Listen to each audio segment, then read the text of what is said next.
equals 3 or less, I Right. am in a yes state.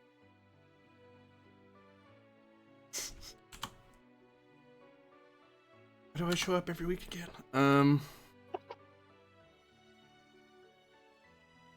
Have to figure out We love us. which non-2D20 game we're modeling ourselves off of this week. Oh, yeah. Yeah.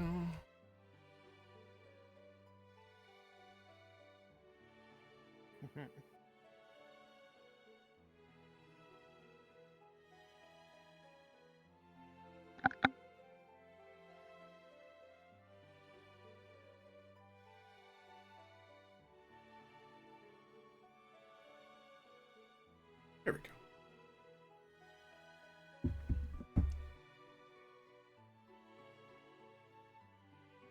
Hello. I'm AD Springer, also known as Corbinian, and this is the Electric Metropolis video game tour. And we are playing today another episode of Halanak Station, a Star Trek Adventures TTRPG story, and using the Star Trek Adventures 2D20 system by Modifius. The first edition, we have not moved to second ed. We may or may not. That is a discussion we'll have off stream.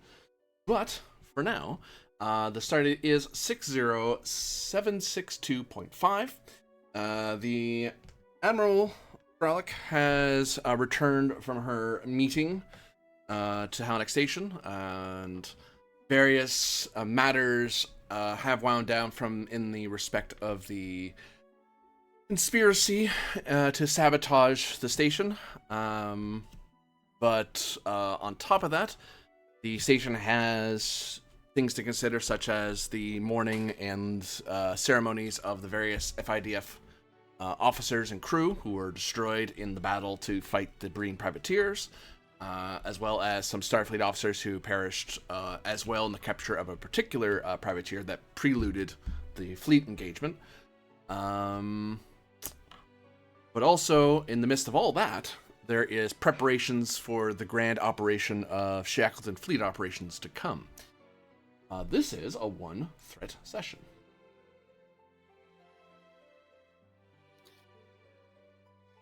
Oh, and one other thing. Probably is relevant, people might want to know. But it would seem that the away team that had gone down to the Aquarius facility have all gone missing. Wonderful.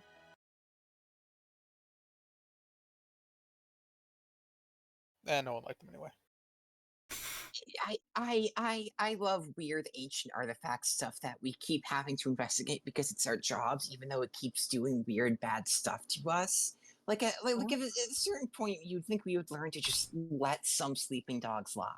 I'll say both of the times Chirala has now been in the vicinity of one of these installations, something bad has happened to her.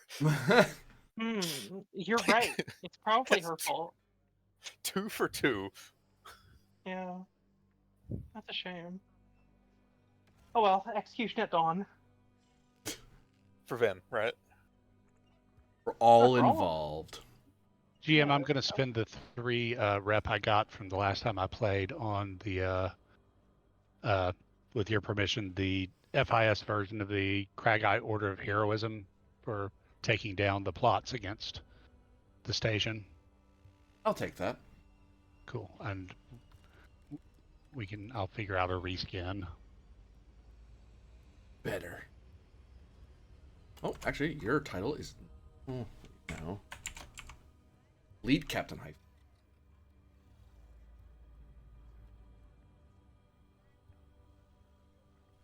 And does that affect having the trait Flag Captain? Do I need to replace that? Or... No. Okay. If anything, you make more sense now as a Flag Captain. Because usually a Flag Captain would naturally become a Fleet Captain. Stay with an Admiral long enough. If they're like Picard, where they sometimes have an Admiral, it's like, I'm not a Fleet Captain. I don't normally do fleet operations. Like, I do fleet operations, or as Haifa, I do fleet operations somewhat regular these days, so the rank's useful. But yes, you are all meeting in the inside certain quarters, the Admiralty offices on board Halanak Station.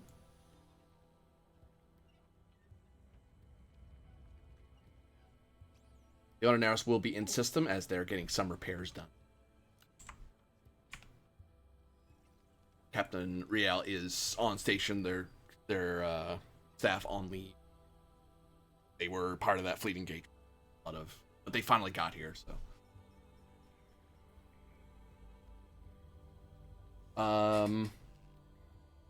stacked at the may or may not. This is your office, but I will note that Rear Mathralic and Commander Carpenter, the both of you, have received various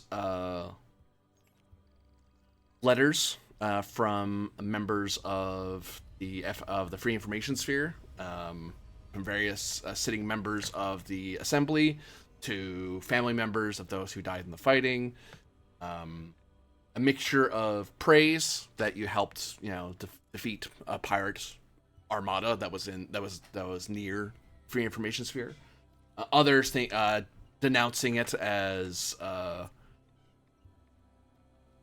imperiling the lives of FIDF personnel or a non-Free Information Sphere problem. Mm-hmm. It's just a mass of them. Some letters do go to Haifa directly, because some of them clue in that Haifa was the officer that was actually in command of that operation over there. And of course, Minister of Defense Seyrana has a ton, is basically up to the top of their slime body in investigations, interrogations, and meeting with committees and subcommittees about rightful use of arms and stuff like that. I'll also note that Halanak Station's, most of Halanak's dry docks are busy as hell because they're rebuilding the fleet. Yeah, so why don't I knock on the door of ring the buzzer of the Admiral's door to talk to her about this. Well, you're at the Admiralty meeting at the moment, so I'm just noting this is something. That's what we're doing. Okay, Yeah, I'm sorry. yeah. I didn't realize this is where we were going. My bad. It's okay. Imagine when the Rear Admiral arrives, it's like, I need to talk to everyone. We need a meeting. Everyone's meeting now. But all these letters, I'll get to them in a second. Yeah? All right, everyone. We have a number of orders of business. First off, the diplomatic and societal repercussions of Captain Haifa's recent mission. Commander, Captain?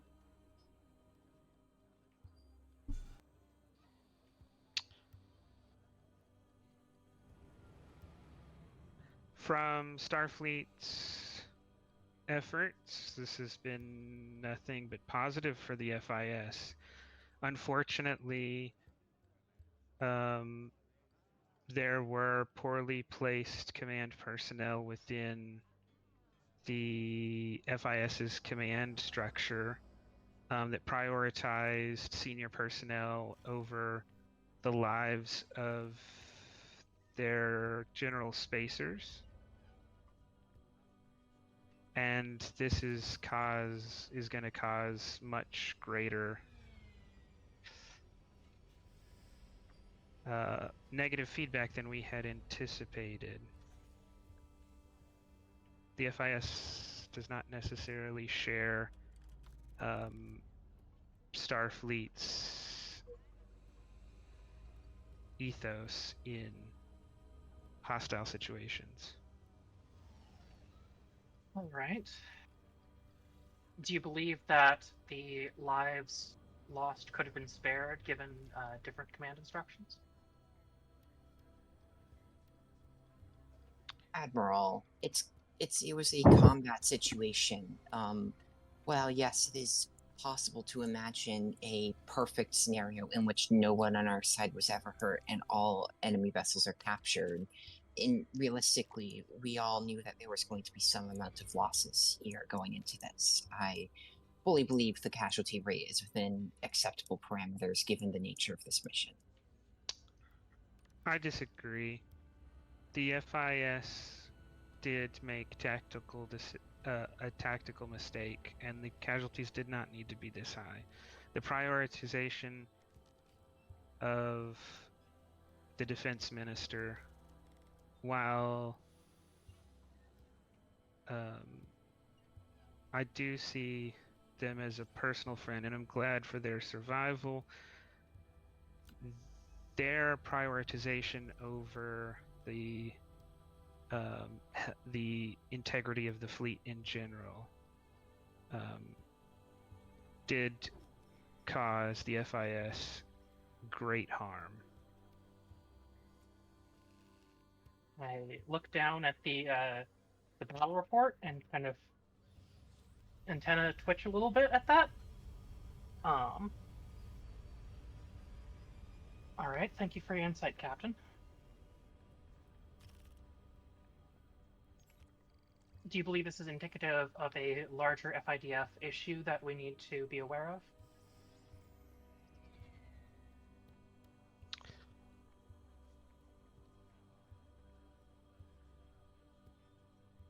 It remains to be seen. Perhaps they have not yet come to understand the wisdom of a clearer separation between civilian leadership and military personnel. The defense minister is an elected official and is also a military officer, and that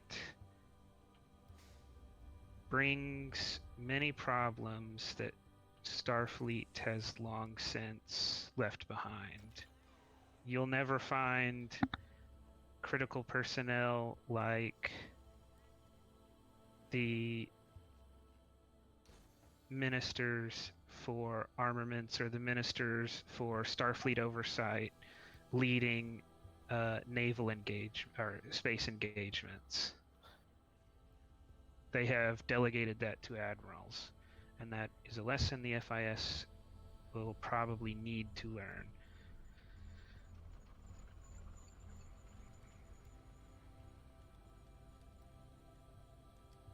Right.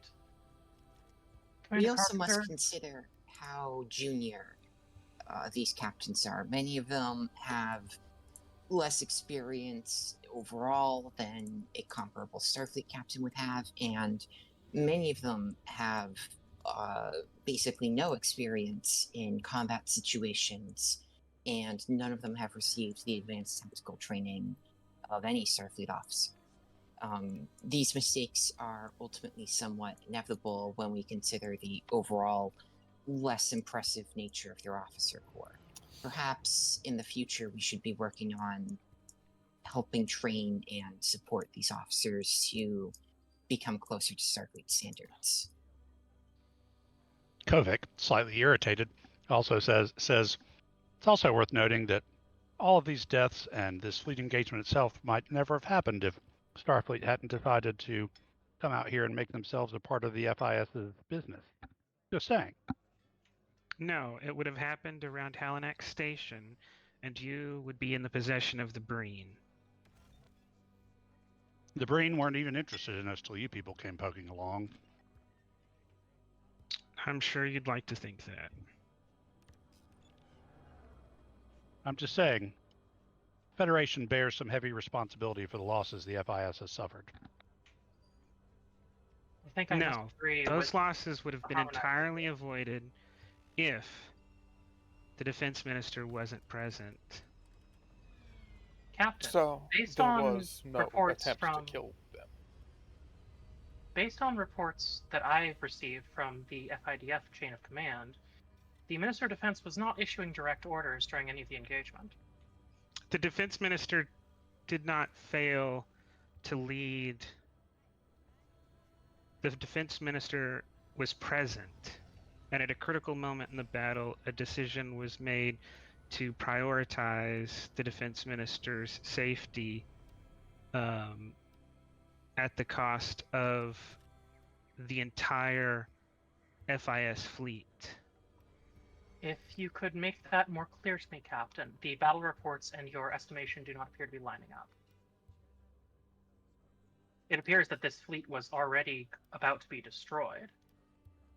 And they had the opportunity to withdraw in a limited capacity with a significant number of ships. Out But of they chose to character, they did prioritize one not- ship. Out of character, they did not have that opportunity. They did too. They were off. There was the offer that they would just leave the battlefield with No, that most was of the if fleet. we could get. That was if we could get back around to the initiative. They got destroyed before we got back around to initiative, and a talent allowed the Minister of Defense's ship to survive.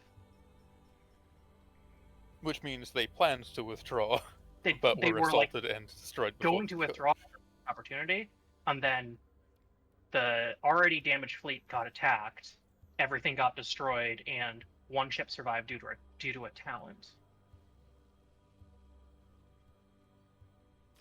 And the talent does have the description of the other ships putting themselves between that one and the incoming fire to allow one ship to escape rather than all ships being destroyed. Yeah, So, like Yeah, and I I mean- mean, Haifa can't argue that the FIS needs to swap out its talents, right? right, yeah. I think her estimation makes sense narratively because the characters don't know the rules of the video game.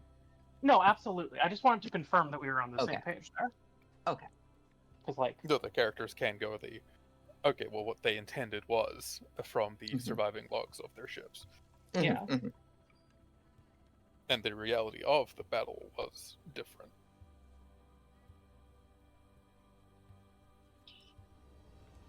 In any case, I agree with the captain's assessment that the mere fact that the Secretary of Defense was there was a massive security risk that caused unnecessary organizational problems and could have very easily been avoided. great. Commander, if you could draft up a full report on the situation for release to FIS channels, please. Absolutely. What do you want me to tell them? Include all relevant and security cleared information on Breen activities. Coordinate with Harmonizer for that. He'll know the precise regulations around the declassification of FIDF documents and general free information sphere knowledge dissemination. Correct, Harmonizer? Certainly. Yeah, Carpenter just kind of like turns her head to look at you, like with like a raised eyebrow, and says, "Well, will that be okay with you, Harmonizer?"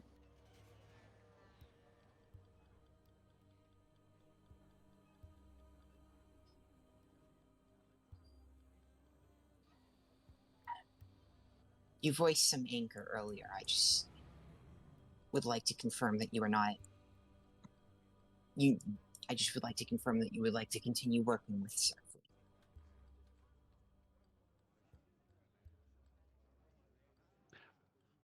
Well, at least for the moment. I mean, the Halanak agreement is fine. I'm just pointing out that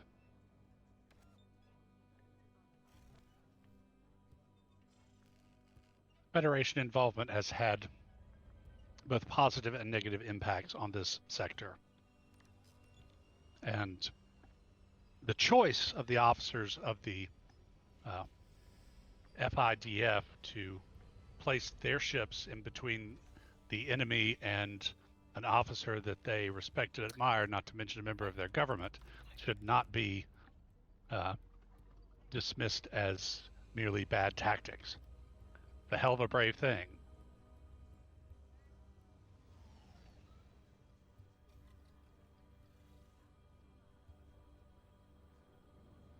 Great on that. Carpenter doesn't respond. She just like nods.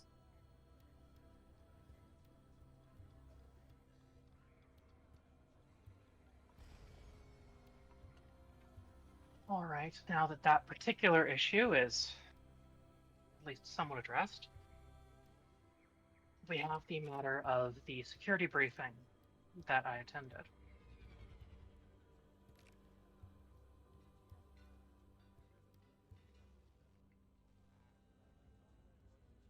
Organizing those. limber up my hand for the note taking. Yeah. You gotta get one of those machines that court reporters have so you can type faster. Yeah, but then I'd have to learn shorthand. Well, there you go. What a useful RPG skill to have. Besides, I don't type in my notes. I write them in a notebook. Wow. You That's- write faster than you type? I cannot imagine that. I For don't me? actually think so, but I take notes Okay. by hand because I am from the 80s. Actually, I'm No, from the no, no. 70s, but I'm not judging. It took me by surprise. I'm judging you. I'm kind of judgmental. Captain Haifa, we have information about a Typhon Pact aligned Klingon base in this region. I'll be wanting you to take the Da Vinci into that region on some sensor profile and see what you can determine. This is primarily a fact-finding mission, but if you have the opportunity to undermine that base, you are authorized to do so. Hostile action is authorized by Starfleet Command in this matter. We believe that this Klingon House is working directly with the Typhon Pact in efforts to exacerbate the Klingon Civil War. Understood, Admiral. In line with our posture, the Da Vinci is finishing conversion to accept permanent staff from you and expanded shuttle capacities, along with numerous officers and equipment to manage other vessels. Have we any plan to receive the additional support Starfleet should be sending? I have been promised support twice now by Command, but the details are sparse to say the least. After this meeting, I'll be contacting the highest up admiral I can get through Narendra to see where those reinforcements are. All right. The Da Vinci's days of being a universal problem solver are coming to a close, I think. She's much better used augmenting other ships these days. Well, that takes us neatly into our second matter. House Tsukita is spearheading a Klingon effort to reclaim their positions in the Shackleton and eliminate their rival houses in the region. You are to coordinate with them and support them as needed, as will be here. So the Federation is officially intervening in the Civil War?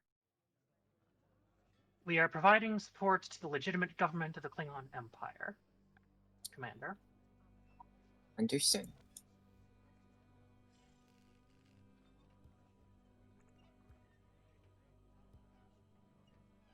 Like, she looks like she's read that line more than is like believing that line. Yeah. Carpenter expected a response basically verbatim to that. She just wanted to make sure. Uh-huh.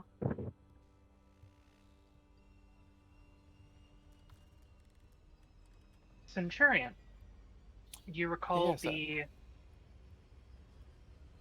position that the individuals over at Project Enduring Friendship were in relation to a Romulan vessel seized by the adjacent colony? Yes. If possible, the Federation would like to request a Romulan state liaison officer to Project Enduring Friendship for the purposes of utilization for that vessel to establish intelligence reports on the current efforts of the Typhon Pact in the region. All knowledge would, of course, be shared.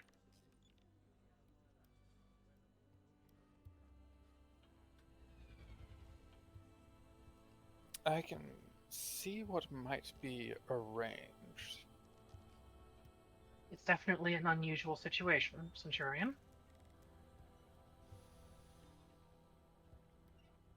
But if you can find a way to authorize it, it would be much appreciated. Our resources in the region are somewhat sparse. I'm not certain if I should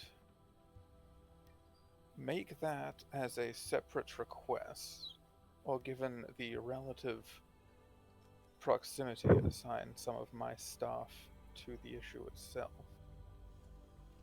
Security is of utmost concern proceeding into our next point, so perhaps your own staff would be more advisable. Starfleet has confirmed that Typhon Pact aligned forces are present and exacerbating the Romulan Civil War as well as the Klingon one. I trust you have discretion in reporting that to the appropriate authorities, Centurion. Naturally, I have to report everything up through my handler. Of course.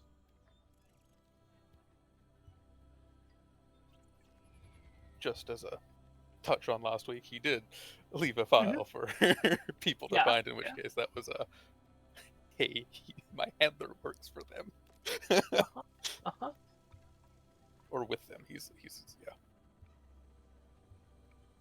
Harmonizer Kovic, I believe you've previously interacted with a hacker group known as the Code Warriors on station. Once or twice. See if you can get back into contact with them and see if they're willing to provide assistance in digging up additional information on the Typhon Pact and their allies in the region. Starfleet will, of course, engage in the appropriate compensation. I was just about to ask. I'll see what I can do, but I've got to tell you, in general, the cybernauts tend to be far more interested in robbing from the rich to, I don't know, theoretically give to the poor. Intelligence work is generally not their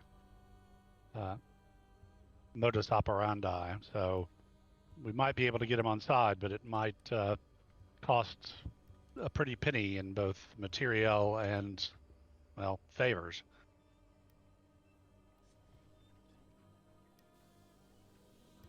Do what you have to, Harmonizer.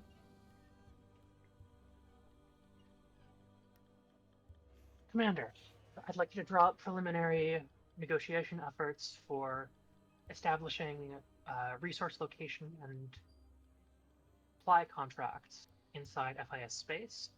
There's possibility with ongoing developments in the civil wars of the Klingon and Romulan empires that we will be cut off from official Federation support.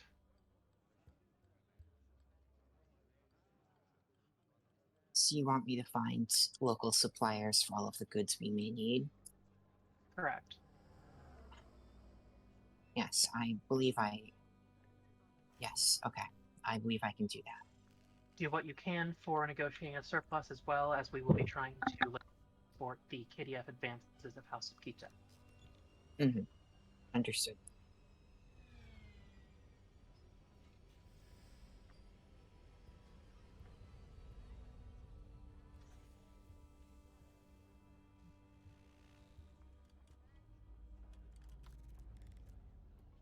Captain, before you depart, if you could talk with some of your contacts you made in the engineering departments and ministries about potentially getting quantum entanglement communication setups for the Da Vinci and possibly redundant for delivery to our Starfleet allies in the Shackleton.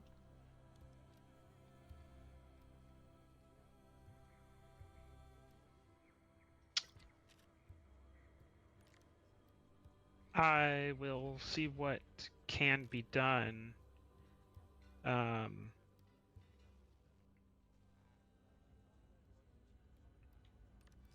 not sure how many ministers are going to want to. Actually, I imagine I will find that there are just as many ministers who wish to help the hero of the Breen, the battle with the Breen, as want to put a halt to anything the Butcher of the Battle of the Breen asks for. I don't know that you want me in particular running around the station gathering support. You, All being right, that I'll you not were worry not about that. present, you probably will have less unnecessary adulation and unnecessary demonization.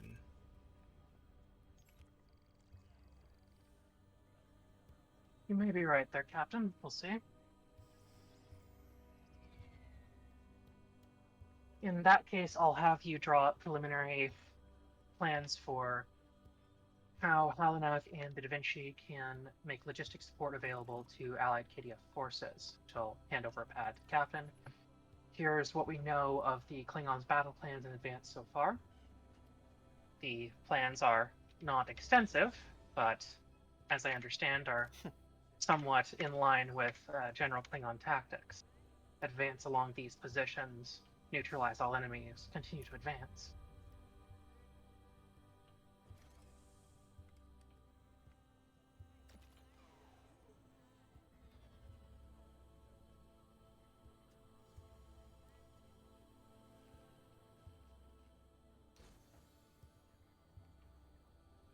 In conjunction with your mission, Captain, to investigate the Klingon position near our space, there's also a leg of a supply line that is going to what is either former or current Tripolity space, which we have confirmed that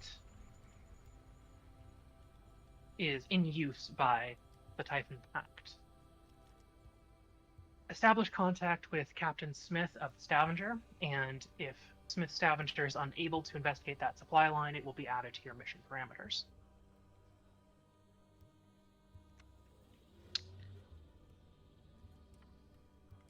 We'll see what we can do.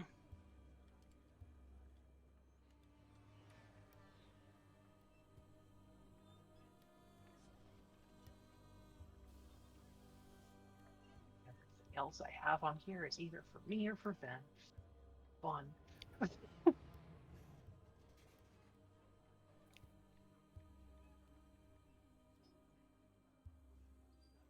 All right.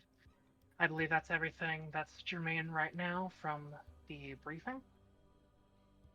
Any questions thus far? Yes. I assume you are aware of the inundation of personal messages from various parts of the FIS government that our office has received. If you wanted me, before you asked me to coordinate shipping activities, you asked me to coordinate communication with the FIS government. How do you want me to write any responses? Would you like them to be defensive, apprehensive, reproachful? Or are we not going to respond to them at all? What is our plan to deal with that PR problem? We'll be responding to those in conjunction with releasing the statement on information regarding the Breen advance. That should make the situation slightly clearer. That information release in conjunction with FIS channels should at least set the story straight before we begin addressing individual letters of complaint. Okay.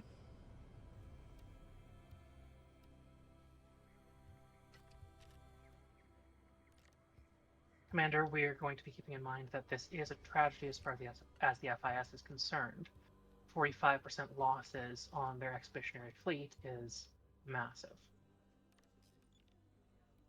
I understand.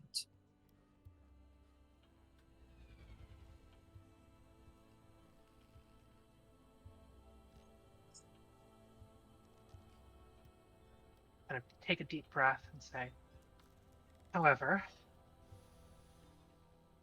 do not look into assigning blame. Simply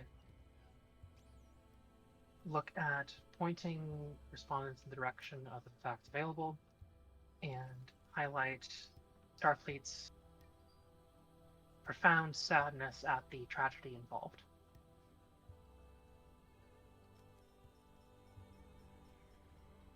Highlight our continued support of the Halanak Agreement and our desire to avert such tragedy in the future.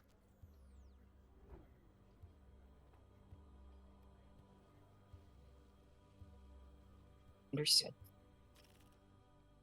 And to harmonize Kovic's point, for those reaching out directly who may have been family or friends, convey my personal regards as to the bravery of those captains and crews who sacrificed their lives. I'll have a statement to your office that can be tailored as seen fit for that.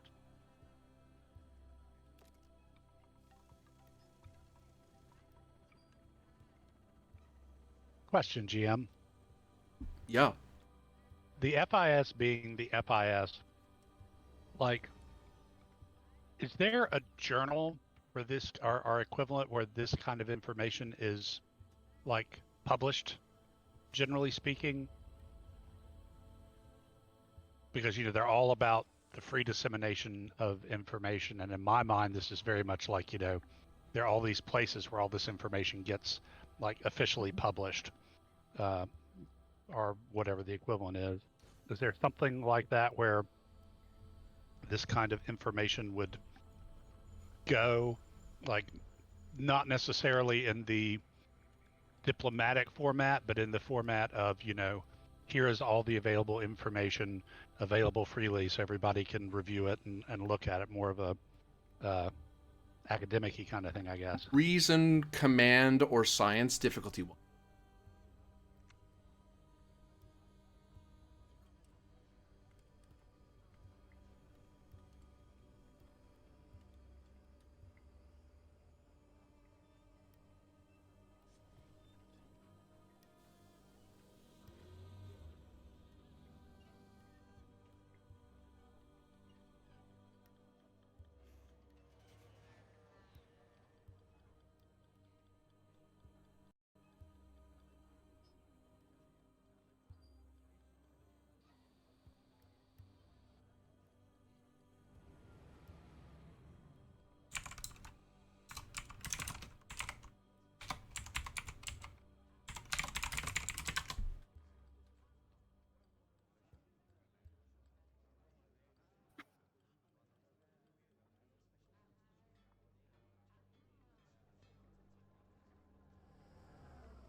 Gonna buy any dice for the roll, or?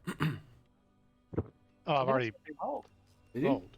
Oh, I didn't Yeah. see it until just now. So. Yeah, and gave you 1 threat for 3. Oh. Oh, the GM has 6 full threat.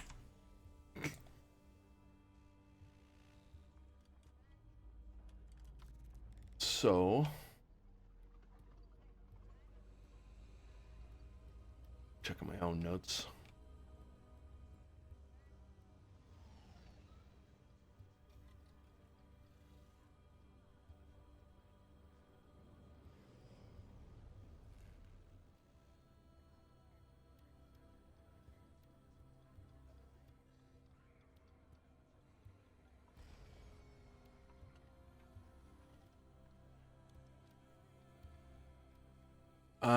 The general, the general spread of information usually comes through. Head in front. The Free Information Network. It's the general. It's their memory alpha. It's how they disseminate general information for anyone in the free information sphere to purview. Usually it's sponsored by somebody for it to show that's peer reviewed or it's otherwise vetted for authenticity and stuff. But as a signatory of the Halanak agreement, there are ways that can be that the Federation can say no, it's vetted via the Admiralty's office. Like some random Federation citizen can't just say, hey, put this in the network. It's like no, it needs to be vetted. Right. We need to make sure you're spreading facts, not just random imaginings. Commander Carpenter, beyond the diplomatic statement, if I can recommend that you coordinate with your opposite numbers on the FIDF side and put together a more technical report for the Free Information Network, perhaps co-sponsored by the FIDF and Starfleet. That will get the disseminating that information in that way will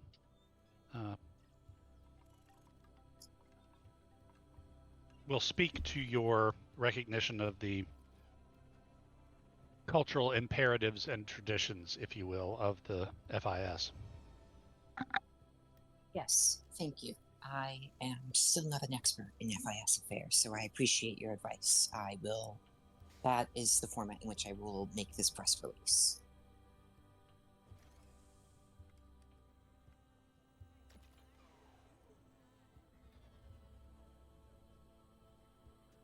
Thank you, Harmonizer.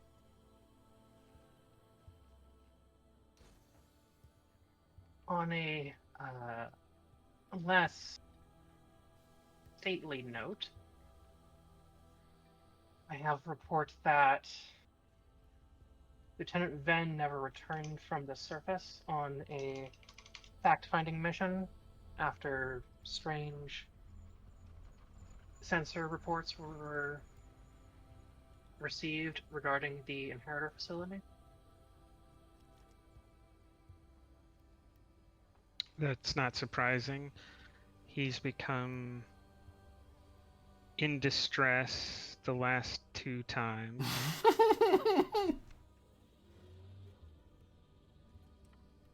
What kind of sensor readings?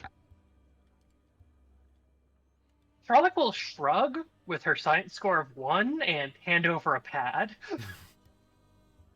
Oh. Kovic will prepare to shrug with his science of 3.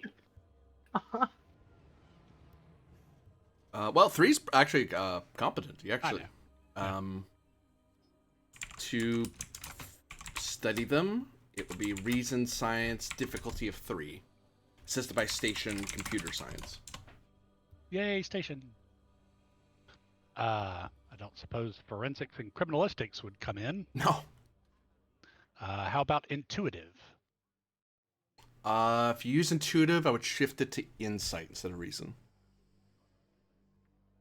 Yeah, that'll work. So it brings it down to 2. I don't think I have. I'll use applied force on these numbers. That's really good. So yeah, I'll spend the momentum for a 3rd. Boop. Yeah, there you go. A station. Yep, I can get that. You got it? Good already?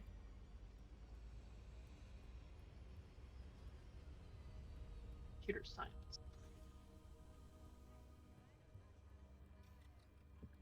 I gained 1. Up 2, actually. The trait would have lowered it.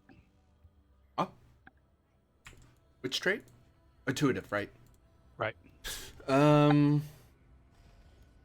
So, looking over the data, it would seem that there was anomalous energy readings within the facility, which, that doesn't sound like it's saying a lot, but anomalous for the facility. Like, you guys have observed this, and specifically Venn has observed this place rather thoroughly along with various scientists of the FIS, that there's a certain norm, and then there was this sudden spike in a certain energy band, which, according to Venn's research, he wasn't entirely sure what he was looking at, other than that it may be anomalous.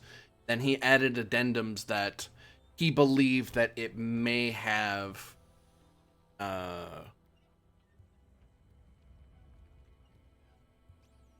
highly consequential results should it be ignored. Thus, he petitioned for a away mission to investigate to ensure that there was no risk to the FIS or indeed the facility. Did he correlate the readings with the readings that we got from Romulan space and/or the recycling depot?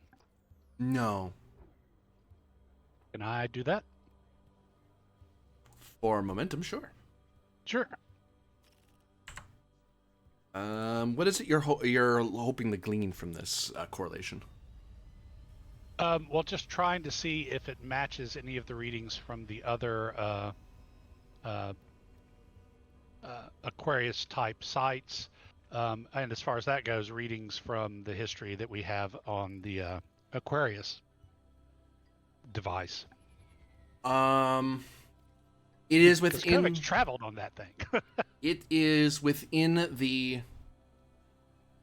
energy signature bandwidth, spectrum, I should say. So it is something that would not be alien to the facility, but it is something the facility and the other facilities haven't shown this, but it doesn't seem outside of what they could do. So it's not like doing what the one in Romulan space did before it disappeared, headed for who knows where and when. Yeah, it didn't do a mass jump of any kind, no. It doesn't seem like it was preparing to do that. It was preparing to do something consequential, something that required a lot of energy for it to do, and this is a thing that's able to control astronomical forces. So that's part of why Ven was like, I better go look and see what that's about. That could be could be really bad. That could be really, really bad, or it could be completely non-consequential. But that's a lot of energy for making a cup of coffee. Good news is these readings don't seem to correlate with instances we have on record of similar. Is it progenitors? Is that what we're calling these people? Or they're the inheritors. Inheritors, with other inheritor facilities before they tend to make some sort of space-time jump. So, it doesn't look like we're going to be doing that particular adventure again. But it's a fairly significant reading and within the spectrum, but nothing that matches anything we've seen in other sites or this one. Perhaps see if your hyperspace contact has anything on the matter? I'll reach out to her after the meeting. All right. I'll, of course, have Starfleet security do what they can, but I don't expect they'll honestly be that adept at figuring out where the lieutenant is. Oh, screw you, Starfleet security. They never have been before. Hey, I came up through Starfleet security. I know what this is about. This is why you don't get invited to the big annual meetings. You're always talking smack about them. No. This is why security likes me, because I'm not handing this off to them with like an expectation of them being like, yes, I know what happened to the science man.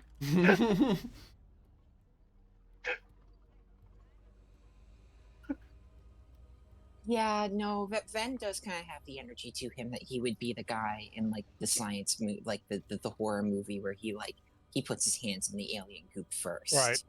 Yes. Like, I mean, that's not really a security problem if you put your hands in the alien goop. Yeah. Wow, look at all the pod-like eggs. Let's open one.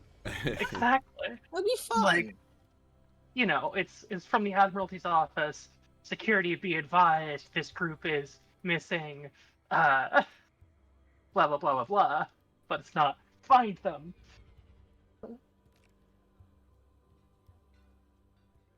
Alright. I believe that is everything I needed to bring to this meeting. Does anyone have any matters of import to bring to the Admiralty Council?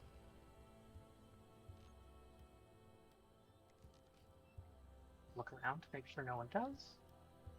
All right then. Meeting adjourned.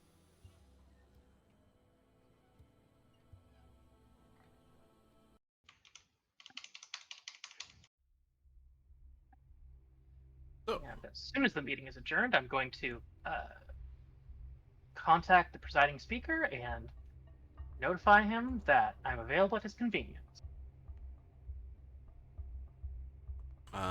whose actions first do you want to resolve in the new scene?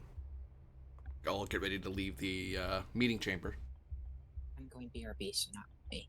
Okay. I can go straight into the meeting with Varys if we want. Yeah, let's go with Thralic. I have so many things to do, folks. Mm-hmm.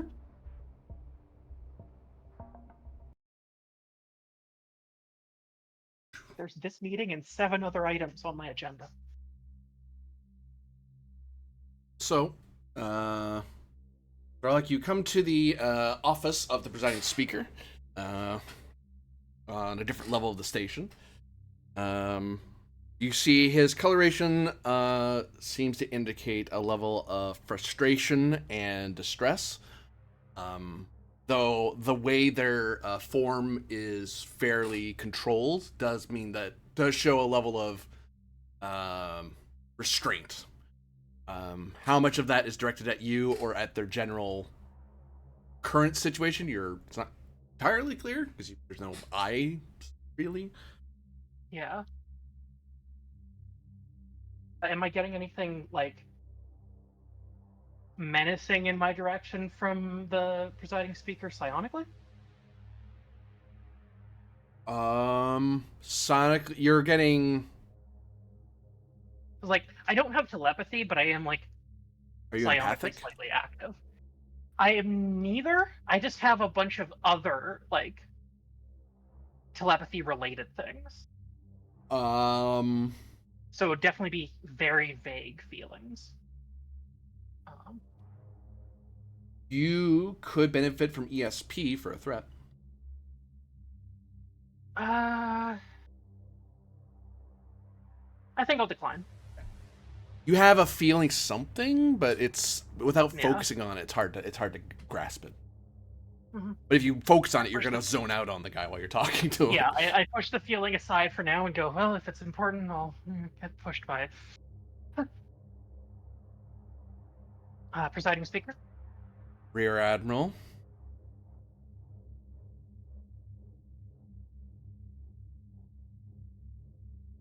I presume you're aware of the results of the expeditionary fleet action? Yes, I am. I just came out of a meeting where I was speaking with my advisory council about it.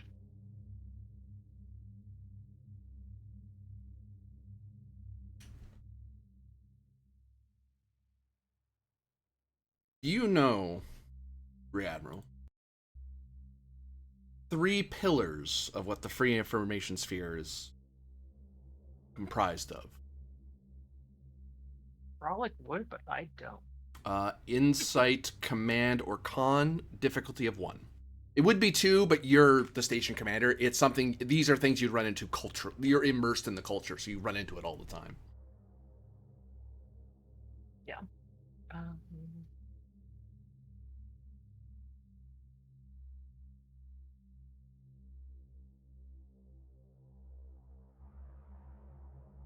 Team dynamics is a focus? Yeah, given your role in the station. Cool. Flag officer trait. No. Okay.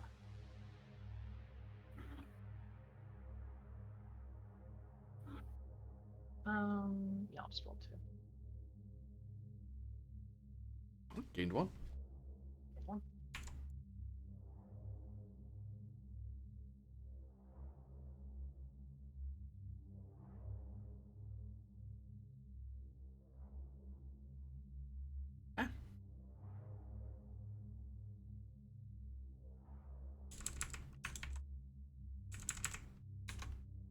Fire them into the Discord. Mhm.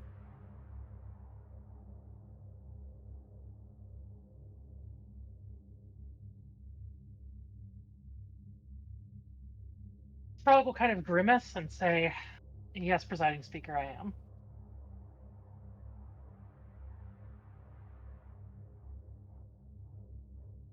Can you then please enlighten me? How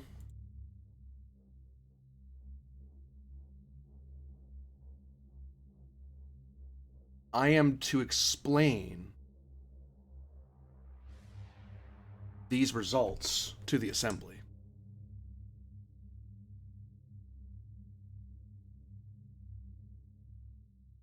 Right now, half of my ministers are calling for a dissolution of Halanak agreement. The other half wish to have a special day to celebrate it. But presiding speakers do not maintain their position by a divided assembly. So I'm hoping you have the enlightened federational insight that may keep both our jobs intact. Ooh, give me a second here.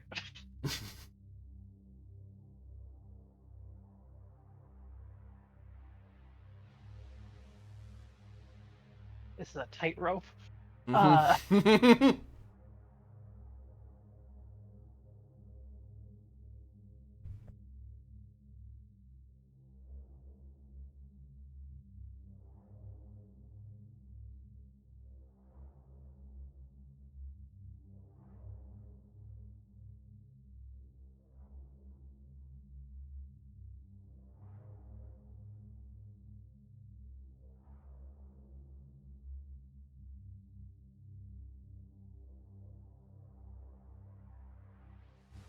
I believe, Prime Speaker, based on the reports of Captain Haifa and other members of my staff, that the Typhon Pact represents a polity uninterested in diplomatic engagement, as represented by their actions and policies enacted so far in the region.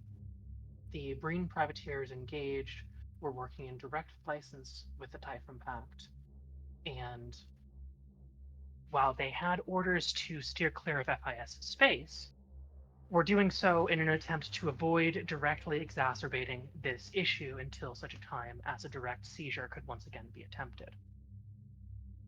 I believe this is a continuation of previous attempts to undermine the stability of the Shackleton Expanse and both its native and guest powers.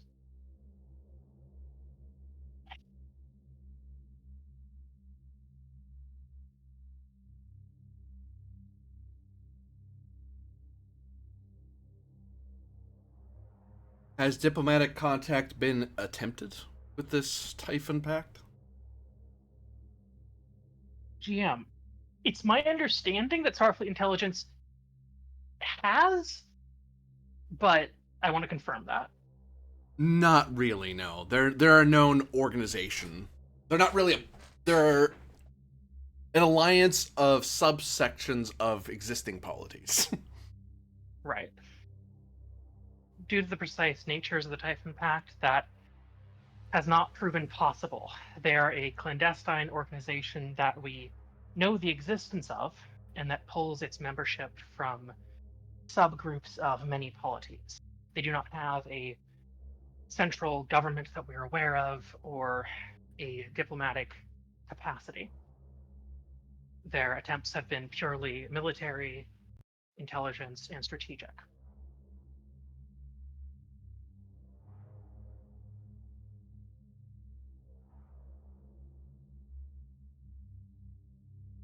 That will be of cold comfort to the Minister of External Relations or our ambassador at large. Or it is believed that any organized alien group can be spoken with if it has capacity of sapience and government.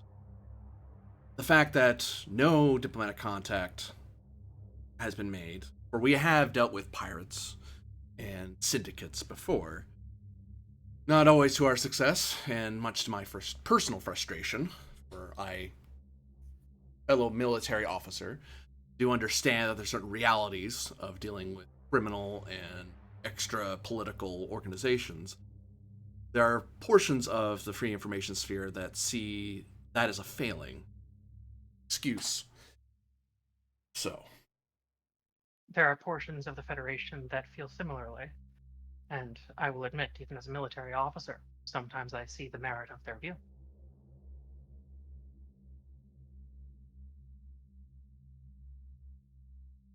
But I've also served through multiple engagements, and I know that sometimes you have to strike. I stand by the reports and decisions of my officers and subordinates. Presiding Speaker. are you taking responsibility of the countless lives lost on this Starfleet engagement? Starfleet-led engagement? The Minister of Defense has already voiced that she made a command and executive decision within the portfolio of her duties. However, I and various portions of the Assembly know that this never would have happened had Starfleet personnel not elucidated our support. GM, what are the consequences of doing that? You're getting a rep ding because you're basically following. You're taking on your head lost lives under your command, because you'd be saying that they were lost because someone on your corps did something. You'd also you'd likely have to answer for it in their legal system. The specifics of it you'd have to roll for, but in general, if an alien allied force said I take partial responsibility for losing Starfleet ships, they'd have to answer to the relevant. They'd at least have to speak with someone in the Federation Council or one of the committees to answer for what happened. Because you already answered for it on the Starfleet side. That's what you're for. Yeah. That's what the Admiralty's for. But yeah, FIDF. And if it was enough of a catastrophe, you'd be going back to Earth to have a very pointed conversation with the Security Council. But yeah. The Federation is not mad at you guys for what happened. They go, no, that happens. We get it. You fought pirates. That sucks. You did what you could. You followed protocol. Try to learn from this, and good luck, sort of thing. It's like, we're not mad at you. The FIDF have not had this kind of loss before. Yeah.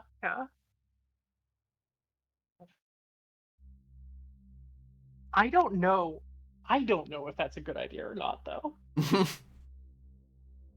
Why Can not? I make a roll to see if it will make things, if it's likely to make things diplomatically better or worse? Insight, Command, or Con. Difficulty of 2.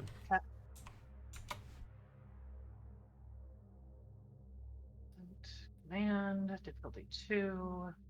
Starfleet protocols here? Yeah. Okay.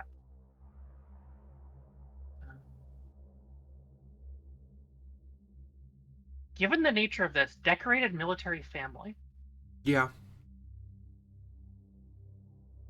flag officer. I wouldn't say so in this case. Okay. This one I could see going to complication as well, and Dorian. No, doesn't cut you either way. Okay. I could see it potentially being like, if I accept this, it impinges on my honor type deal. That's a fair assessment, but I wouldn't say that would complicate your Okay. view.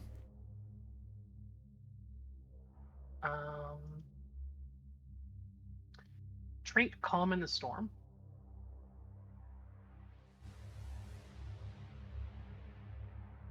Not at this time. Okay. I will buy 1 die with momentum. Ba-doop. And I have 1 hit already. That's a total of 4 hits.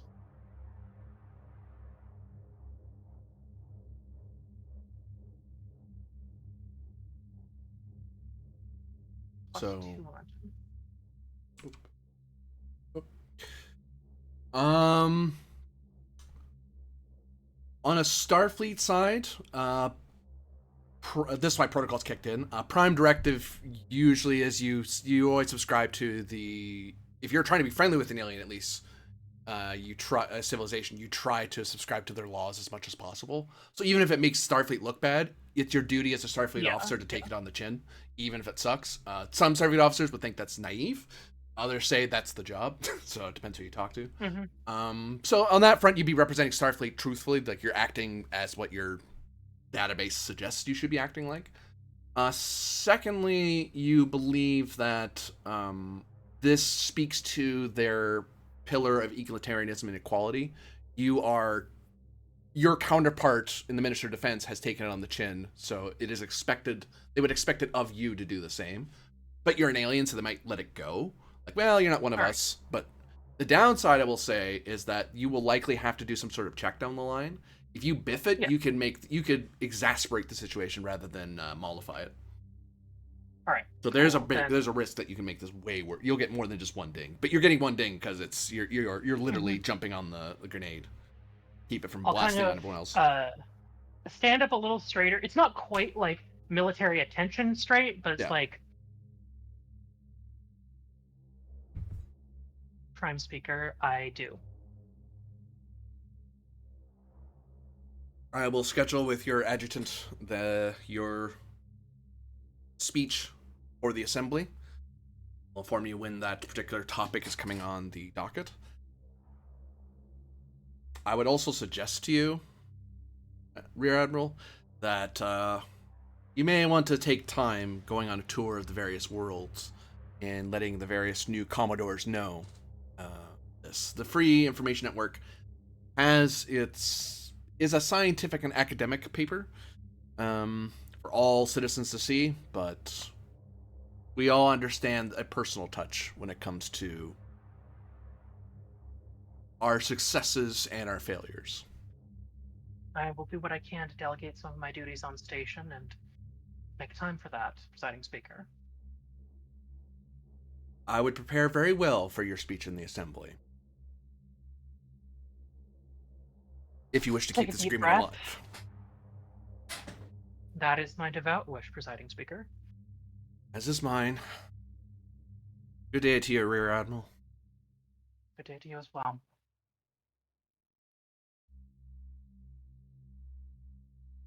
All right.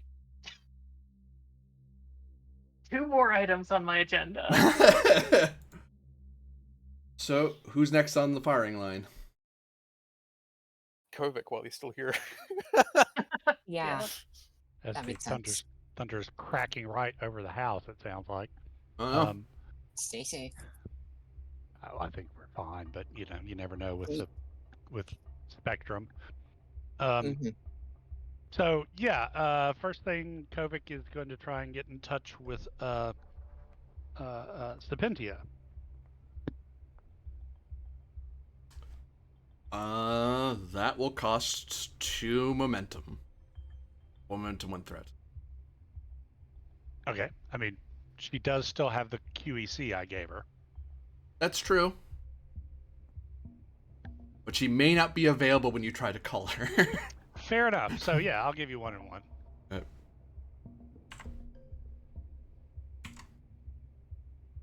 There is a noticeable delay in her response. To the point you almost think, oh, I'm not going to get her. Or she's not answering. You're about to go do something else. And then you hear your QEC chime. Yeah. Yes. What is it? Sapentia. You hear gunfire. All right. And I hear energy. what? You hear gunfire. You hear energy weapons and explosive projectile fire. It sounds like she's in the middle of something. Backup? That would be great, except I don't think you can get to where I am. So, thanks for the offer. Can I help you? I kind of, 1 second. Just go away. All right. Sorry. What was that? Yeah. Strange energy readings in the Aquarius device, and we've got a missing lieutenant, kid named Vin. Good guy, a little bit nervous around superiors, but don't suppose you know anything about it. And seriously, where are you? I could see if we can get help to you. Hear more firing. Well, at the moment, he is stable, and he stopped bleeding about 2 minutes ago. 2 minutes ago. I have his away team with me, and we're kind of stuck. Some win. We're not. The where is important. We have moved some other time, and I'm not sure when we are, because currently someone's still shooting at us. So, not sure you can give me help, but on the plus side, Right. your team isn't dead yet. So, and I'm trying to keep that up. And I wish you Listen. sent a whole security team down here, because most of the people down here aren't great shots. Keep Vin alive. He probably knows more about that facility than anybody else, and he has literally. I've been with him when he's piloted that thing through space and time. He's probably your best route back. Yeah, I gathered that, since he seems to be the target. They're trying to get him this whole time. Whoever they are, other than just jerks. Well, That's- I can tell you're busy. I'm gonna have to let you go. I just have to. And you hear it cut off. Fair enough. Did you basically called her in the middle of a firefight? It's like, Right. I'm not sure I want to answer this. Oh, fine, it's Kovac. Give me a second, I have to find cover. Sweetie. Yes, dear, I'm in the middle of a firefight in displaced in time. What do you need? Right. Well, I don't think there's any particular rush to report that to Thralic. It's not like there's much that we can do. So, let me see if I can drop a line to the Cybernauts. Am I calling them by the right name? Cybernaut and Code Warrior is the same organization. Code Warrior is the Klingon way, is the Klingon translation of what they are. Okay. And I think I got that translation due to who I was getting the information source through Fair for enough. my thing. So Which Code Warrior... makes me think of like people who travel along the internet, like an astronaut or a cosmonaut. It doesn't sound like people who use the internet. That's how they look at it. We're just traveling the interwebs, man. No. Just surfing the web, man. The supermation. What was it? Information superhighway. Superhighway. Information superhighway. Yeah. Give me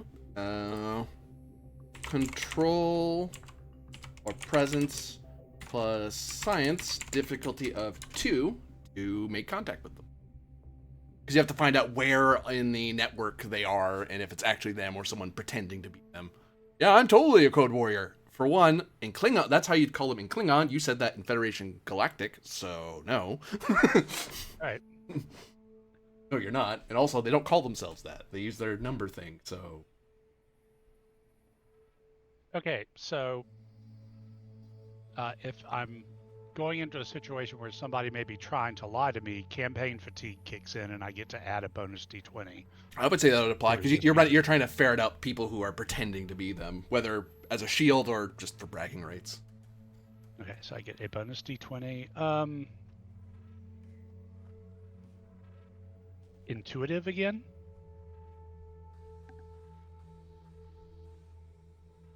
I wouldn't take it here. How about hard-boiled detective? Yeah. Okay, so it brings it down to 1 with an extra d20 for free. Okay, let's see what we can do with 3. Get 1.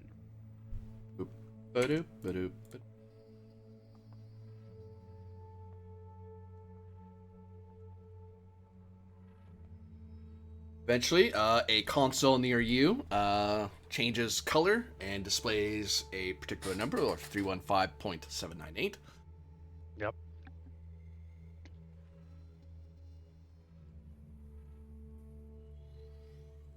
Hello.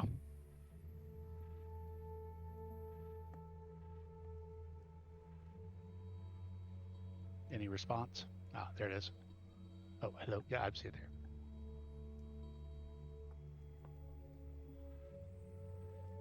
I have a job offer for you.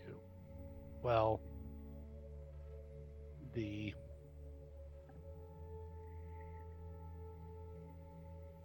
Admiral Thralic. No, no, it's actually not even Thralic. It is well, Starfleet has a job for you, for which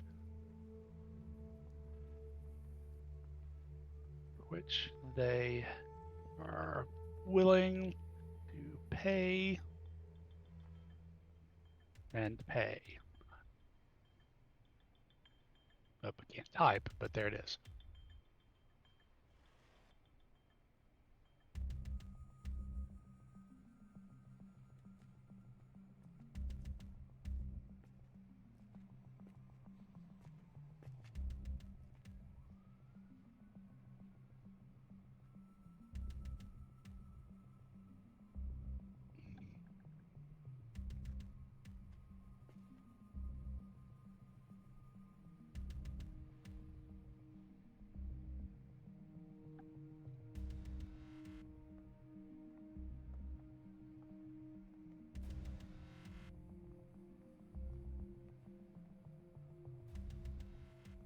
They want info on the org that tried to blow up the station and kill a bunch of people.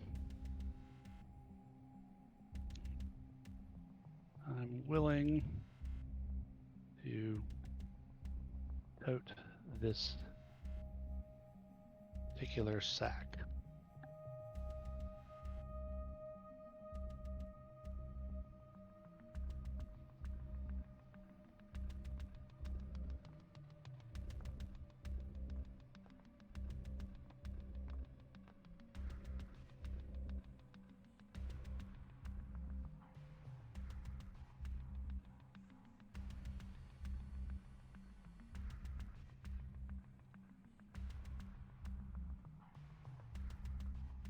And we're out to raise awareness not placed by our cop.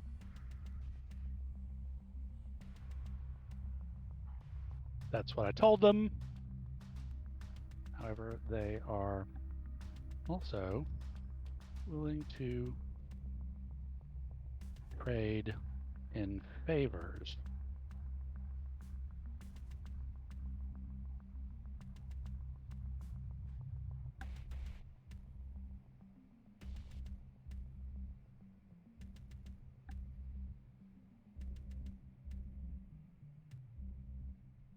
How big a favor are we talking? I mean, they probably wouldn't overlook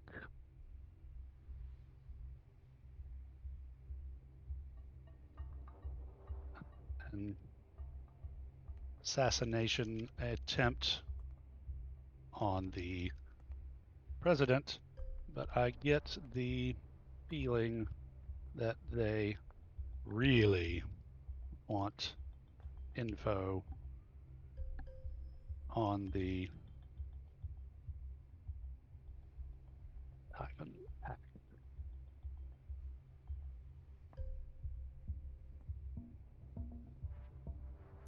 I think that Thralic would also have communicated to you, Kovic, knowing the little that she does about these people, that she doesn't require that the information be exclusive. She's fine if they hand this information off to other people too. Oh yeah. Also, intel doesn't need to be exclusive.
Is Chaz Lazaretti in captivity here, or The name doesn't ring a bell to you. Intel officer superpower? Advantage that I know who this person is because it was in an intelligence report somewhere along the way. That seems fair enough.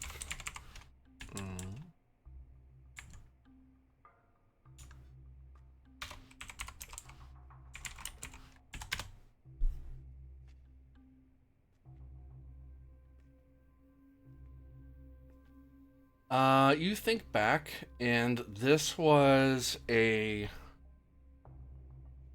mastermind who had hacked into memory alpha systems, and then through that up through the codes into the Federation Bureau of Industrialization.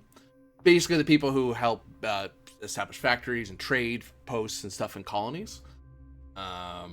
And they basically made public a lot of information about corruption on various colony worlds throughout the Beta Quadrant.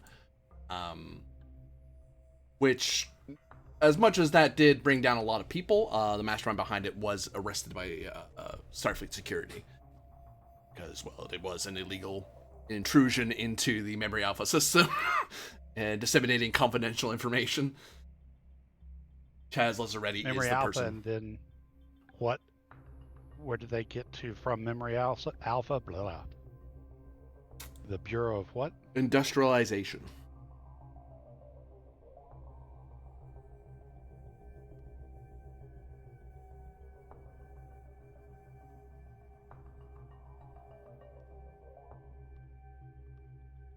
Okay, Kovic will type back.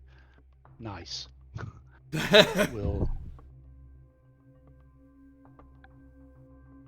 We'll see what I can do. I have a feeling that's not going to be too big of. No, I don't think I'll say that. We'll see what I can do. Talk soon, TTFN.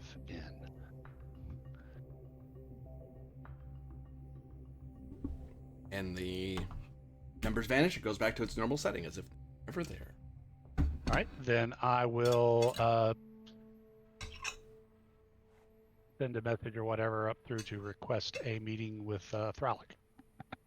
All right. Well, she's free right now, I think. Just got out of another meeting where she has to put her career on the line, but you know. We'll roll over to someone else at this point. Yeah, can I get working on the public release of the information that I was supposed to release to the information network? Oh, the term just escaped me. The free information sphere? Is that literally what the Network, I think is what it was. network? There we go. Thank you. That was the word I was forgetting.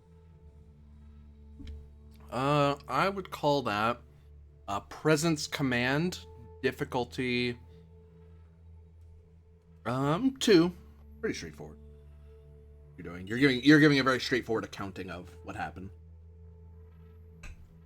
And this is just Two. the FIN information. By the way, my exhaustion from the previous mission is over now that mission is over, correct? Correct, yeah. Right? Okay. You said presence command? I did indeed.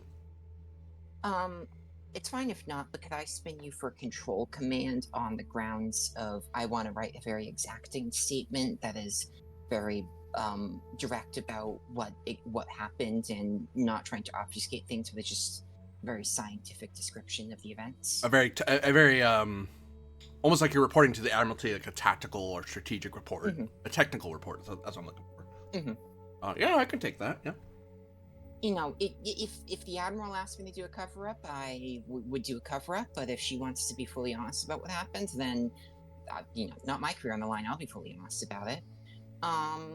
Okay, this might be cheating. Because when people take the focus composure, they generally mean physical composure and not composing things. But would you take composure because I'm composing a document? I would say no. Composition is its Okay. own skill. Okay. Okay, damn it. Homonyms not to the rescue. Okay. Your English lit Okay. tricks won't work on me. I've already pulled that stunt. Okay. Hi, Drake. Organization for focus. You know, I'm trying to control the construction and release of this document. It's probably not good enough either. Say again, sorry? Organization.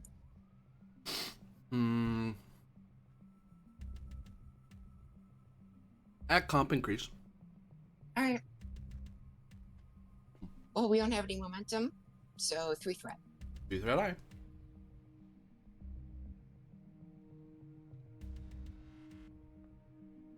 Generate 2 as you're able to assemble a very technical report on the events of the battle. Oh, I'm sorry. I didn't flip the focus to yes. There should actually be one more. That first one should be a 2. Very good. So noted. It's 3 momentum. Yeah, I'm gonna write that document, and then I know Kusia is no longer on the station. Is no longer part of the Admiralty staff, but is he still around to be contacted to make these logistical requests to, or should I try to find a different route? It's up to you, Hypa. Be sort of like say around. They're around. They're just not part of the Admiralty count. Mm-hmm. Yeah, I'm not gonna permanently switch characters, but if you need Kusia for a scene or two, there's money to be made on Halanak. Right. Then I will call up Kusia. Kusia will say, "This is the last call I've ever expected." Yes, well, while you may not be an official member of the Admiralty staff anymore, we do still maintain friendly enough relations, I hope. And, well, we need you. We need your assistance. Just one more time. She lets out a long sigh and she says, "What's your full name?" Good luck. Oh, God. Yeah. Yeah. Okay. Kusia, I was going to say it, but I'm not saying that. Kusia, we require your assistance. Admiral Thralic requires it. I require it. The entirety of the legitimate government of the Klingon Empire requires it. Oh, you should have led with that. I've never had anything but positive interactions with the Chancellor.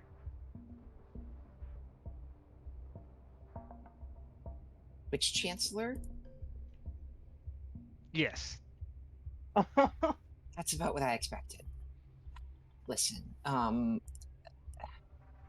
we are providing material supply, support, and comfort to the legitimate government of the Klingon Empire in House of Gita's attempts to retake their position in the Shackleton Expanse from the rebel government, and as such, they need logistical supplies to help us.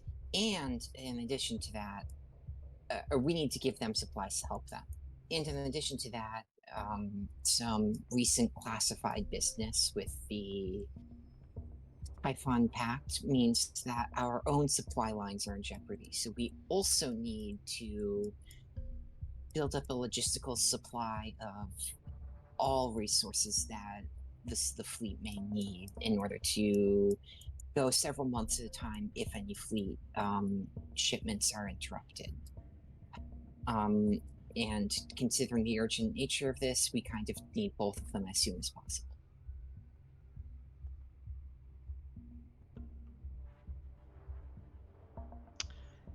far as the supplies you will need, the FIS has 90% of it. The rest, I'm sure we can find from nearby systems. As far as the Klingons go, supplies, I'm sure I can help provide. Comfort, I don't think I could provide a Klingon with comfort. But either of those, well, just to get started, I'm gonna want 30% above market rate. And the Klingon stuff, that's gonna probably climb to double. You haven't actually seen any industrial factories in FIS space that make disruptors compatible with Klingon tactics, have you? No, I have not. And the fact that we are so far away from the industrial replicators of the Federation are why I need to rely on people like you, even if I believe you are robbing us blind. So, yes, I think you're capitalist. gonna get to see all of it. Yes, you will be paid. You will be paid 30% above market rate if that's what it is required to get your services, so long as you deliver on acquiring the goods. GM, do I have like a list of what is required for both things?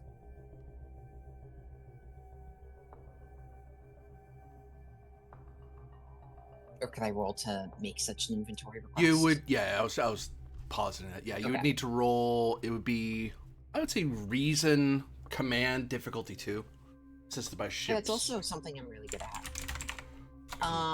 Organization focus, because I'm organizing an inventory, organizing a big list of inventory.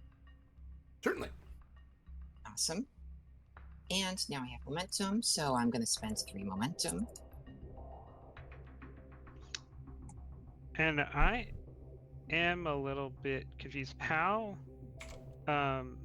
since I'm not playing Kuzia, how's he actually going to do any of this? There's a roll that will follow up after this. That will Okay. cover the two of you going, okay, so we know what we need. Now let's actually figure out how we're going to do it. The answer is smuggling. And I extortion. mean, the answer is mostly probably smuggling, honestly. And the occasional gunfight with renegade Klingons. Yeah. The answer is I don't know, and you are not providing me with that information. Yeah, that information costs extra. You are a merchant who acquires his goods from a variety of sources, and I am buying them without particularly digging into where they come from.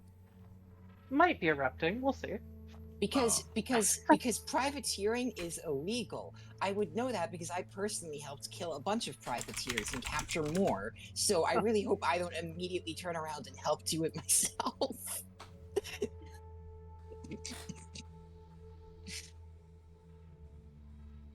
Station's computers command. Yep. How does Admiral Thralic feel about signing a letter of marque? Huh. There's that. Meticulous planning. Yes. Well, and a negotiation focus on that. Not at this stage. This is assembling the list in general. Knowing Strategy what and is needed. tactics, then? Yeah. Nah. Reroll that. There we go. Much better. So, 2, 3, 4, 6, 7, 2. Oop, oop. Float. You're able to assemble a list. There are certain things that you know from your counterpart, a counterpart of the Admiralty of General Oda's command. So you were able to pull from some of that list, and there's also some stuff that that Carpenter is able to sit there and go, okay, well, there's certain things they may not have filled out. I know they'll probably need this, that, and the other thing. And also, like, wait, I know I don't have to ask Kusia for that. I know that as a person on Halanak Station, there's this, that, ABC. We can just get here. We can just get them from our source. They don't know we can do that, but we can. You know? Also, I love that. The idea of like two adjutants or chiefs of staff or whatever you want to call them from two separate governments working for two different admirals, just like looking at each other and being like, oh, I know, you know, I know what you know. Okay. That sounds good. So she will say, I'm forwarding all of the data on what we need to your terminal at current. If you need any assistance, let me know, although I do not know how much assistance I will be able to give you. As for where these things will be delivered, as soon as I am done talking to you, I will begin formulating a plan to create a supply depot, probably on this station.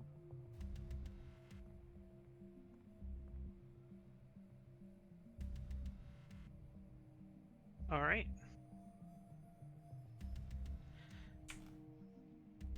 Well, I would love to stay and chat, but there are a few long forgotten depots of weapons from a Klingon war you have never heard of that I need to get to. I don't want to know. Just acquire these things, and the Federation will be paying you on the assumption that no one here is asking any questions of each other. I will require, for this to succeed, I will require a control plus con difficulty of 5 to organize the gathering up and collection therein. This can be led by Carpenter or Kusia, and the other one consists the other. Can I? Are you daring con? Because you certainly could. Yeah, certainly. Especially given the tack you're taking. I will say there's succeed at cost. If you fail to succeed at this, you will need to give me 30 resources. So 60 momentum plus another 24 threat. Because now you have to spend out the nose to pay for all the stuff. Whereas you're trying to find ways to get the things you need without having to dip into the war chest of the Federation Council. Sure. I'll take the lead. Trait former Starfleet intelligence, because sometimes Starfleet leaves goodies behind from their secret activities. Certainly could, yeah. Or they know someone who has stuff. It's like, hey, look, there was this one private pirate that we didn't bust or anything, but, you know, with the right amount of latinum, he'll part with it.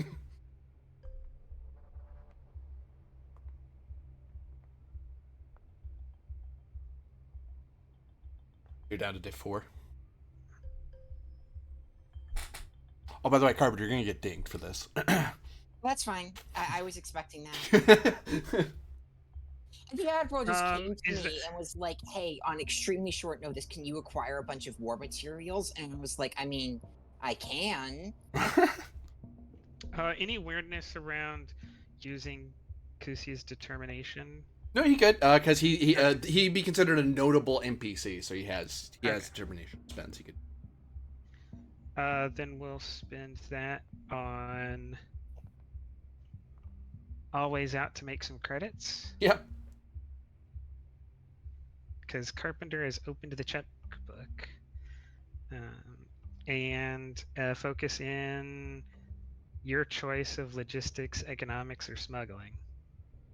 It sounds like smuggling to me, based on how great a latitude you were given.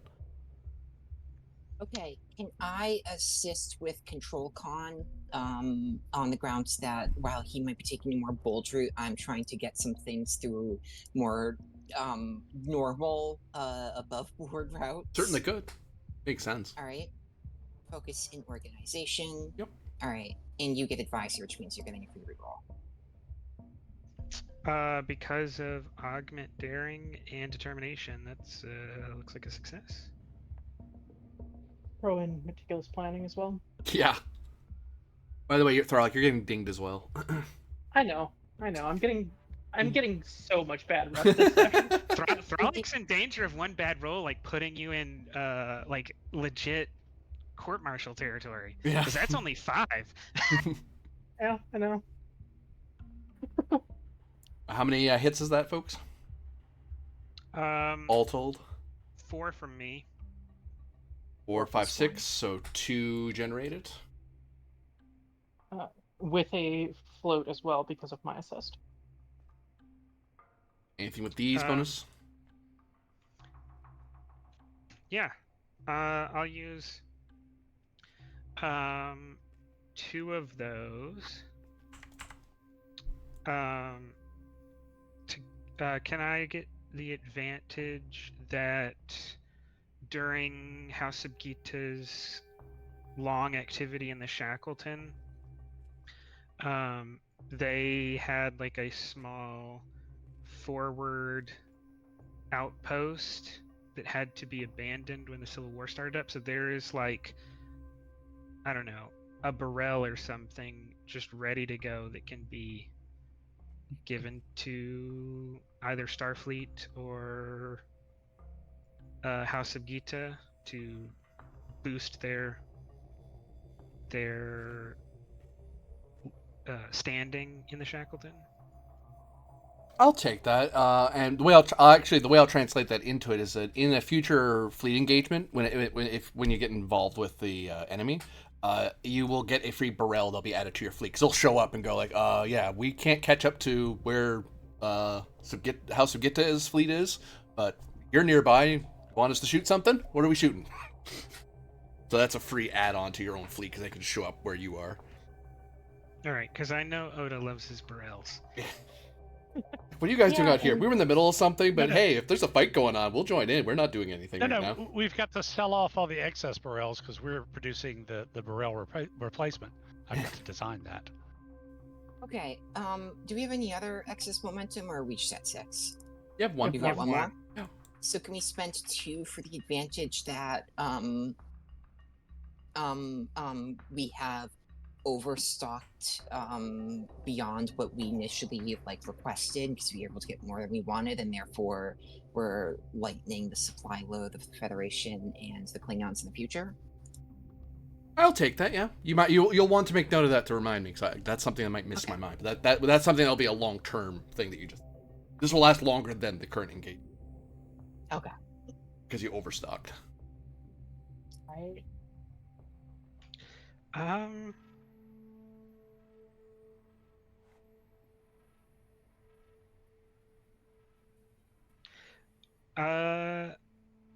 I might ask to spend for another advantage if possible. The advantage. You have the momentum to spare. Because Carpenter agreed to such an astronomic price, there's a whole lot of money Kusia can make here. Can I use 2 to convert that wealth into a statue to be built on Upentar in memory of those who died at the Breen battle? Because Kusia likes to get some positive PR, and he actually has been living and working out here for a long time, so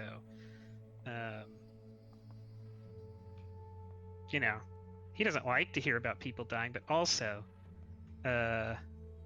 hey, look, everybody, look at this nice statue donated by your favorite merchant friend. Yeah. Oh, go ahead.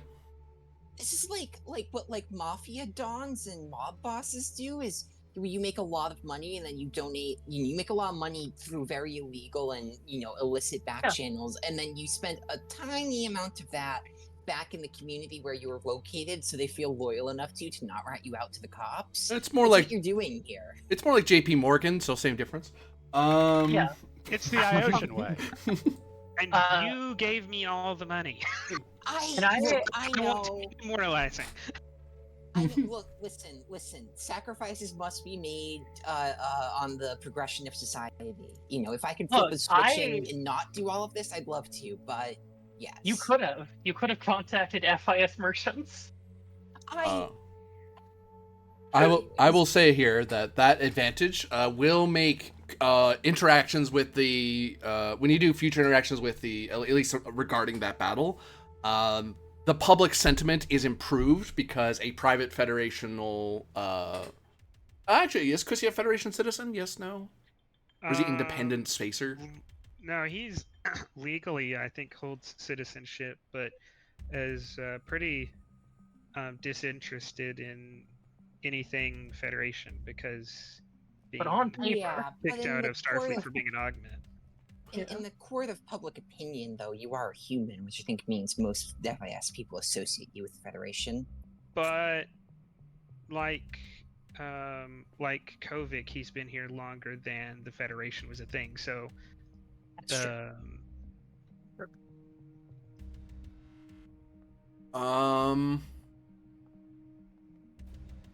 The Or disadvantage in Could that you make a note on the dedication that says "made possible with the help of Starfleet Command"? in spite of, No, with that. I What are you, literally the gave you NEA this doing money. a grant? I literally gave you this money, so yes, I am asking for a name to be on it. This statue made possible by the Koch Foundation. no. This will make efforts if you bring Kusia back into a thing. It will make roles that he does with the FIS easier. So I don't know if you want to do that or not, because it's only that currently is only helping Kusia. It makes sense. Sure, we'll go along with it. This is the thing he would do with his money. So the statue will be funded and will be built rather quickly. And you have assurances that although it will take time, but Carpenter, you have between what you spoke with Kusia and a lot of stuff he didn't say, but you get the feeling that between the two of you, you found a way to do this while using just the discretionary budget that you have as a fleet, as the Halanak fleet, quote unquote. So you actually didn't cost the Federation Council any more credits than they're already spending on you in the first place. So hooray! This has basically been entirely on your budget. So does that mean that my repting will be lessened, or does that not matter? You'd be dinged again for reckless spending if you had given me a bunch of threat and momentum, because that would have been you going, "Hey, Federation Council, we need a obscene amount of money. We could colonize a whole star system worth of planets for the amount of money we're spending." Like, I'm sorry, what? What are we spending this on? Smuggling? What? on missiles for the Klingons to shoot at each other. Yeah, they would be mad. Whereas, like, hey, we use our personal discretionary budget. I'm within my bounds. I'm still getting dinged for it. I'm gonna get audited, Yeah. but you know. about is the smuggling part of it, Well, not the. We haven't considered the potential fallout here of Kusi is not guaranteeing quality at all, right? This is just going and digging whatever is available. Sure. So these Klingons shooting missiles at each other, those missiles are likely to, kill their sender rather than actually kill the person that was shot at. Which same difference. Yeah, okay. These I feel so batleths are made out of aluminum. So a batleth. Well, a very light one, and that wouldn't last. It wouldn't last long. So a batleth. Centurion What Rylov. if it was made of transparent aluminum, the invisible batleth? There we go. Yes. What are you up to in the mean streets of Halanak Station, so to speak? Well. Can't dig a well here. That's called a hull breach. Actually, no, you can dig into like the water areas. What I need to do is find a way to sidestep my superior again. Of which is simply going to be the argument that there is no need to assign a different team that would then be under his supervision because of the proximity of enduring freedom, friendship. Friendship. The Barcus And- colony is another way to put it, but Because they're like just over there. they are one sector forward and trailing. No, spinward, yeah. Up and to the left, Yes. basically. Reasonably close. A neighboring But, sector, yeah. And we're That it towards doesn't make north sense of our to sector. set up an entirely different thing. It makes sense to instead use already existing local assets to do this, and that is what is going to happen. And It's just as a extension of this, and in line with all of etc. duties, etc. etc. I will need an opposed roll between yourself and Commander Halleck as you're trying to evade his eyes and ears within the political sphere of Yeah. the Romulan Senate. I will note he has one free hit because of his position. He is a commander of a fleet, so he has a Yeah, lot that- more access than you do. That tracks. Buying a full mitt, by the way. Yeah, I do have contacts within the Imperial State, if that helps. That's why you can just bypass him. Okay. Yeah, fair. that makes it possible compared to some random Romulan. It's like, well, I'm just some naval officer. I'm a naval officer with contacts in the government. One of them is my superior who's going to be annoyed with me right now, but I'll deal with that later. Well, my contact in the government shouldn't have, or not my superior shouldn't have a very clear bias that he is actively using. Yeah. That is not a me problem. Well, it is distinctly a me problem, actually, I was going to say. as it happens. Misdirection as a focus, Yeah. because we're trying to misdirect him.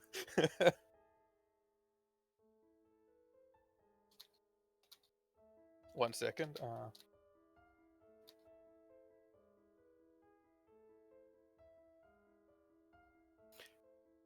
Okay. That said, yeah. Well, you did a full. I'll do this. It rolled. Oh no, there we go. Yeah, you get 3. For a second, it only looked like it rolled 3 for me, and then the other 3 popped into existence. So you only get 3 of that back, which is I call that a win still. What was I rolling a stat wise though? 0-0. You auto fail. No, Okay. it's presence command. Where the hell is my presence? There it is. Presence command. That's a 14 with a focus. You know what? We'll do an entertaining to me. It's entertaining to me. Where is it? Is it you? Starcross. Double my focus range. Focus range of 8. Yeah. Yeah, we'll do that. Okay.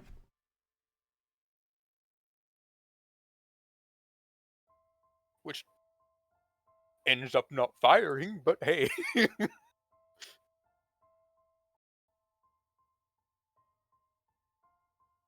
I've got 6 at the moment. 1, 2, 3, 4, 5, 6, 7. That is a slight yike. Okay, so Can I meticulous planning here?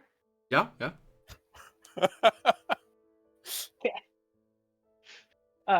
You get a reroll. okay. And I'm assisting you. Not gonna lie, I was about to I'm- determination spin to reroll my 1s and the 0. Yeah, I'm spending one of my Pike Medal of Valors to make my assist a crit. Okay. Oh hey, and that was a crit too on the reroll.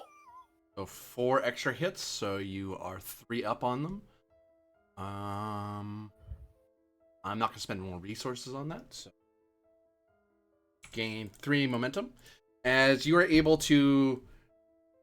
There's a lot of time where you end up having to sit there and think. Like, there's a lot of the camera is you looking up stuff, sitting there and thinking, who can you talk to that you know is okay, who isn't going to undercut you?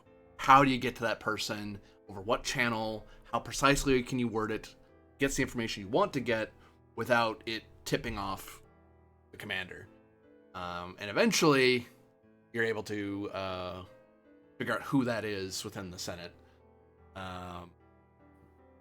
One of the, not the senators themselves, but a member of one of the senatorial staff to get to the person you need.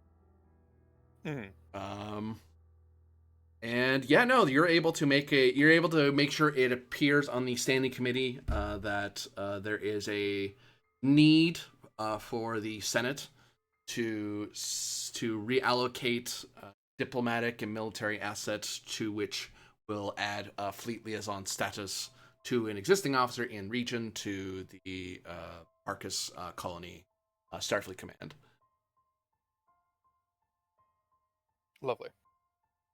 Like it never really traces back to you, so even if he looks it up, he doesn't know that you're the person who put that in that senator's ear. He tries to look in. By the time he might find it out if he just sits there and looks for you, like there's a trail to be found, but he'd have to spend a considerable effort to catch it. It's better to catch you before it gets to the floor rather than after the gun's already fired. Like you've already fait accompli. There's no reason to look for you if the thing's already happened. Yep. And even then, it's a curious, like, why was someone being secretive about that? Or maybe the senator knows something I don't. I want to know what he knows, and he's going to run into nothing. Maybe my contact in the Barcus colony will tell me something. Nope. They'll go, no, wait, I don't know what's going on around here. There was some big meeting or whatever. But other than that, why weren't you there? I wasn't invited? What do you want me to do? Yeah, I wasn't here yet. Question. You know how many Starfleet intelligence and security officers were around? I was getting nowhere near that meeting without compromising myself, so no. Yeah, no. And given it's a scout ship, it's like, they need like 3 people. That's it. Yeah. Yeah.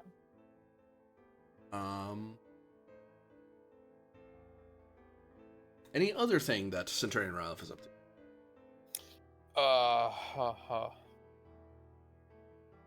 Okay, so that was the main thing that they needed from me. The other thing he needs to do and get back on track on, finally, good lord.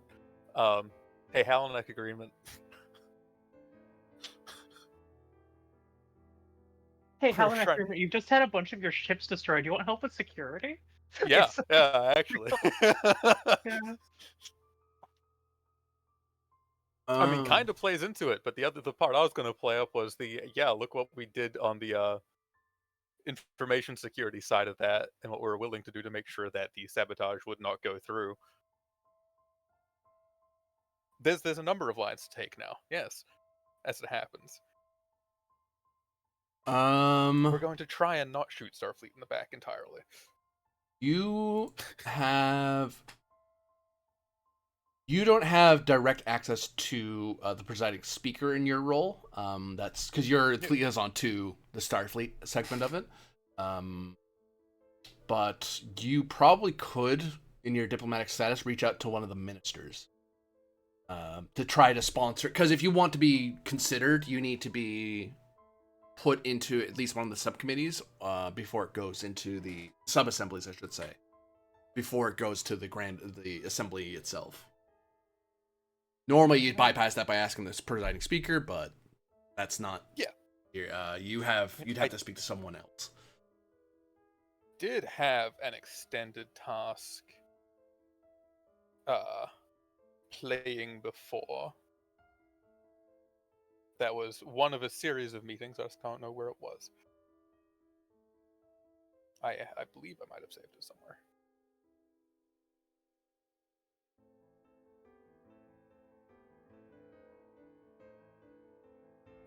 Here.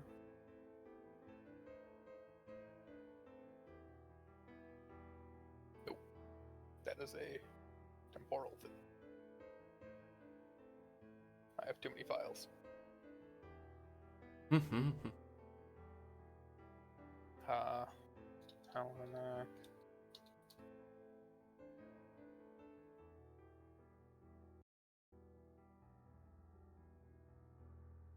Halanak station channel would be nice. Apparently it gets typed a lot in other channels. Who would have known?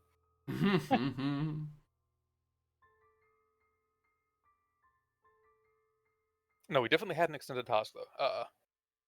If that's still valid. This probably.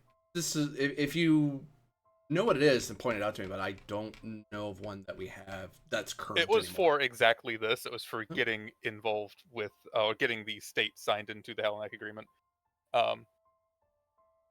Oh, I do vaguely remember you going in front of some sort of subcommittee because there was someone trying to get the Ferengi signed into it, and they just dismissed that person. Oh yeah, they did dismiss that. That did happen. oh, there it is. Ramen Stoic joins the HA. There it is. I had made decent progress on that, I believe. Pin. Oh. Boop. So you're at. Oops. I have to jump back. Anyway. Yeah, no. You have 2 of 5 attempts at it. You have 12 of 40 work. The difficulty's been reduced down to 2 so far due to the 2 magnitude. Resistance is 4. Yes. Presence.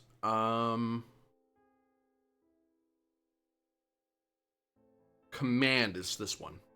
I remember now that was changing. I think the first one was like science and one was like security. Next one's like command.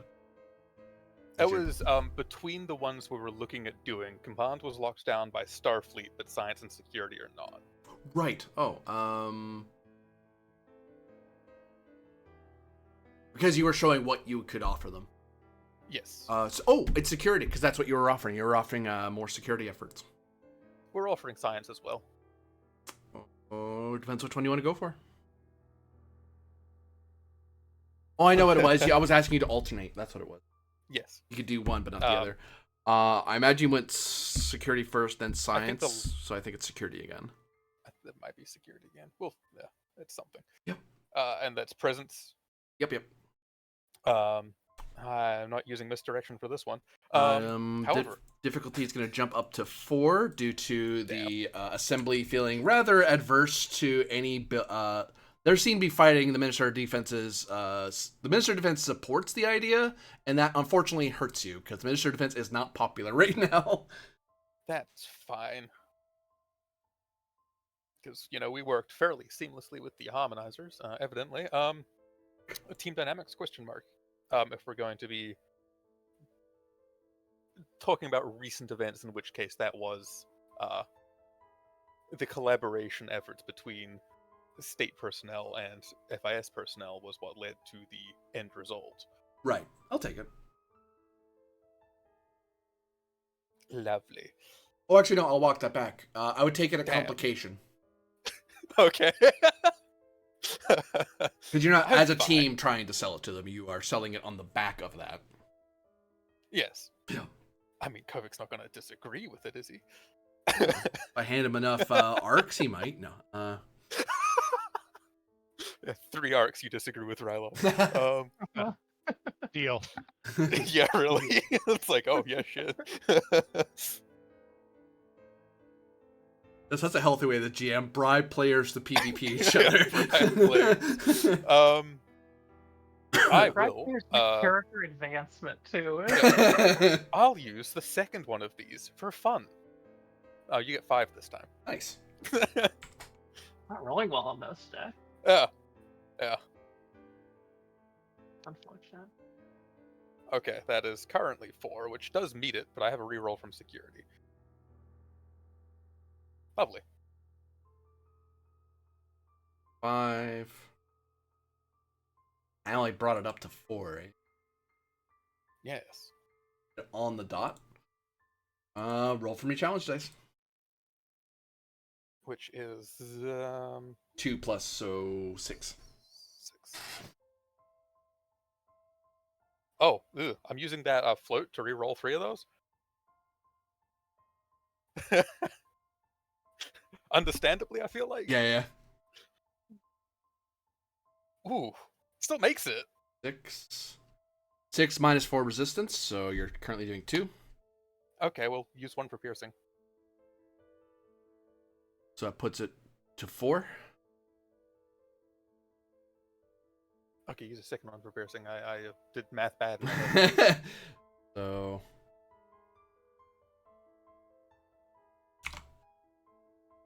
Does 17 and 40 work? Gets your third magnitude. As you progress up in the relevant subcommittees, who are really not keen on the idea, and you find a lot of resistance because basically 4 different ministries are in opposition to military buildup and are starting to lean toward more isolationist policy. Or pacifistic policy, but thankfully the other 4 ministries and also the presiding speaker, they can't really intervene in the subcommittees. But the fact the presiding speaker hasn't voiced their opinion full-throatedly either way has kind of given a sort of tacit like, the assembly hasn't voted on this yet, so you can kind of argue about this at the lower levels whether or not we want to keep the Halanak agreement. Also, because you're not trying to toss the Federation off, you're trying to be in the Halanak agreement without kicking Starfleet in the shins to do it. My understanding. Yeah. So, and it's very much no, we're not militarizing you. We're offering to assist your efforts in protecting yourselves, of which we have vast experience. so I believe that happened. A new scene trickles onward. I was going to wonder if I could at all make an advantage from that happens to make Thrallick's job easier in the coming moments. You could, yeah. Us 2 to kind of talk up Thrallick and Starfleet in general. And I can use a Legion of Honor for that. Okay. Oh, okay. Like, like, clearly they helped. Like, what is your A bit opinion more on these tactfully people? than that, Actually, but... I think they did a fine enough job. We're just augmenting what you already have, that's all.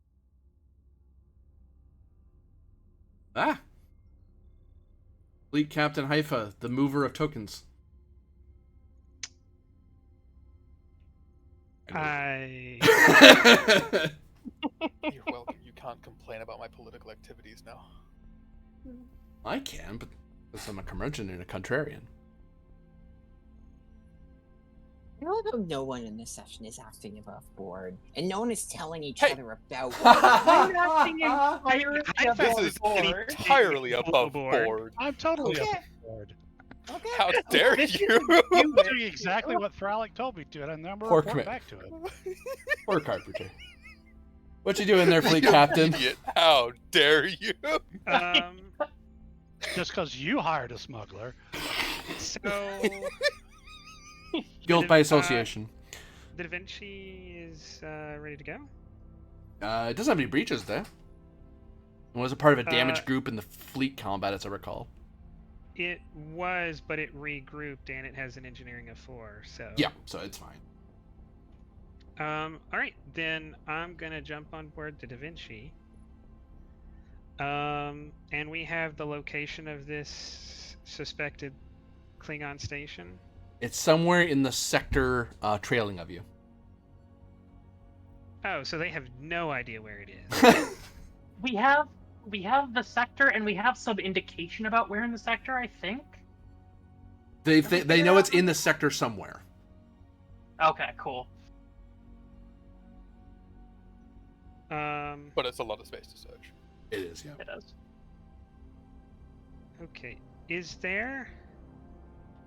Haiva will look through, because now that Haiva's a fleet captain, from my reading in the command book, they are read into things that sometimes are admiral eyes only. Yep. Oh, let me share this with you then.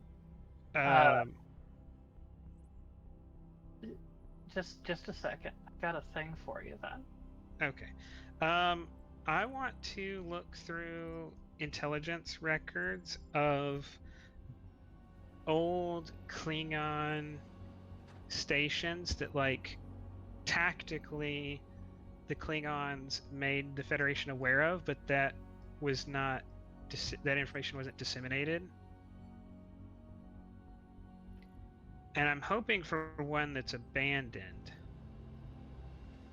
If it's in this sector, that would be great. if I'm so lucky as to actually find the station this way, that would be wonderful. But my thought is, if nothing else, if I can get to an abandoned Klingon military or intelligence installation, there might be records on its computer of other ones, and that could lead to this station. Because I doubt whoever these people are built a station from the ground up. It's not very Klingon. Yeah, I imagine either the KDF built it and they've taken it over, or they took it from someone else. I doubt they built it. Exactly. I'll call this Insight Command Difficulty 3. Computers plus command. All right. Trait flag captain. Yes. Focus in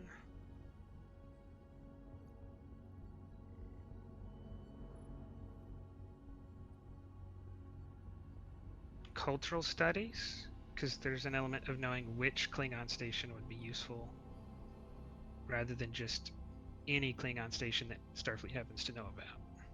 Yeah. All right.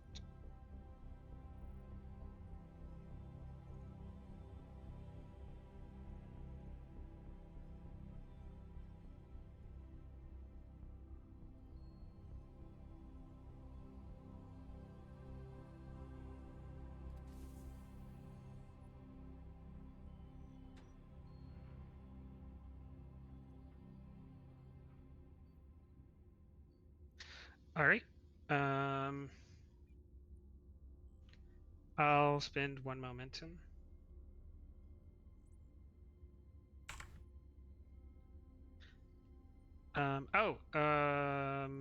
Any change in difficulty from the trait positronic computer core. Yes, I'll take that because of it's Okay. Vinci's advanced computer system.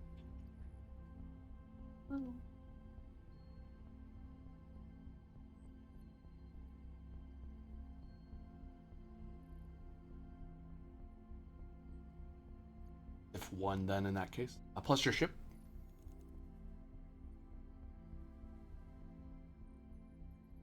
Oh, 5 on a 1 essentially, or generated.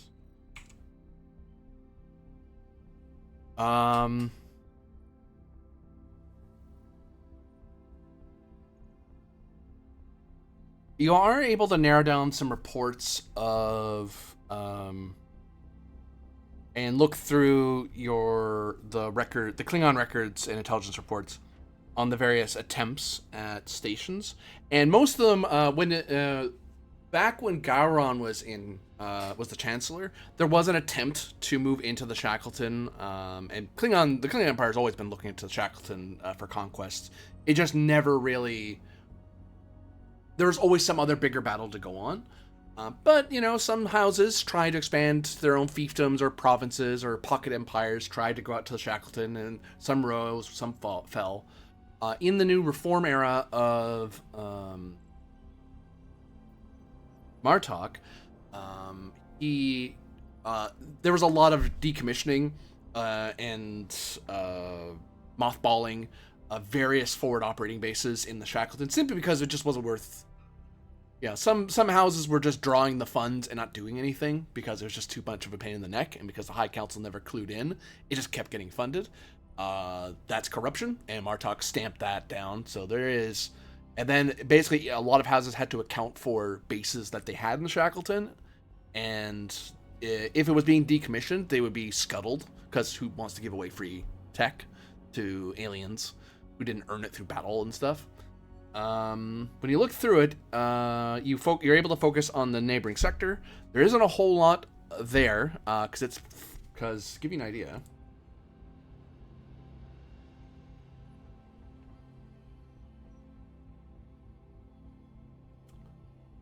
the suspecting sector is over here. Oops. This area. Okay. So it is fairly far away from Klingon space. Like most of the efforts were along this operational area. Maybe some of this. But most of it was along here because they could use Federation outposts to refuel from, come back. Going this far out to here, into the center of the expanse is quite an undertaking. Even House of Gitta has only really established provinces more in this region. Less so in the deeper central area or out in the areas where the Tripolity is suspected. So in this area, there are actually a lot more than I thought.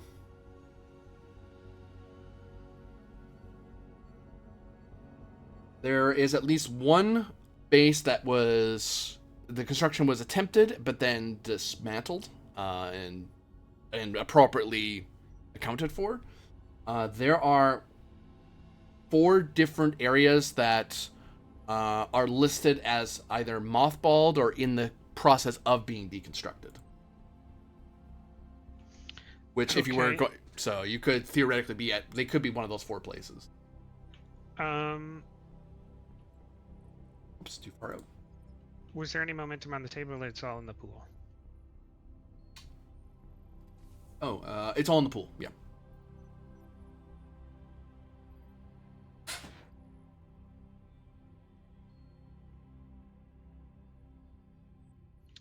All right.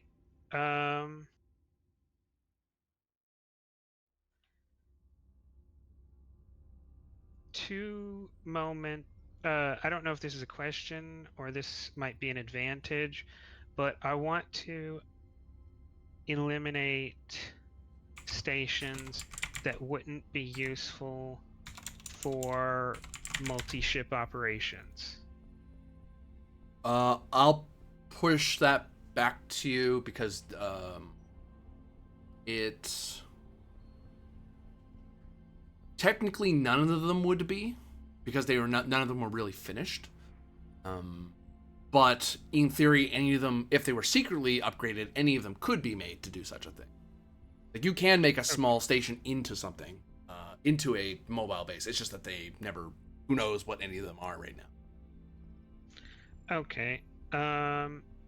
Maybe then an advantage that one or more of these bases were originally assigned to a house that House Telpak and the Grand Inquisitor had serious suspicions of Martok beliefs. Because Telpak was not only the Grand Inquisitor, they were also, or the High Inquisitor, they were also like the governor of the Shackleton writ large. Yeah. So were any of the 4 originally assigned to or manned or built or in any way related to a house that she expressed serious concerns about? You've narrowed it down to 2. Okay. And another advantage to look at Federation trade records to see of those 2. So is there one house that did both of those, or there were 2 houses each that had a station that could be the culprit? Each one was sponsored by a particular house. They're both traditionalist house sponsored places. So there's 2 houses, right? Yeah. Okay. Then an advantage that in the Federation trade records, one of these houses is clearly more wealthy and organized than the other. I have a good answer for that. That would be one is sponsored by the House Rex. That is the house that we believe is in cooperation with the Titan Pact. Okay.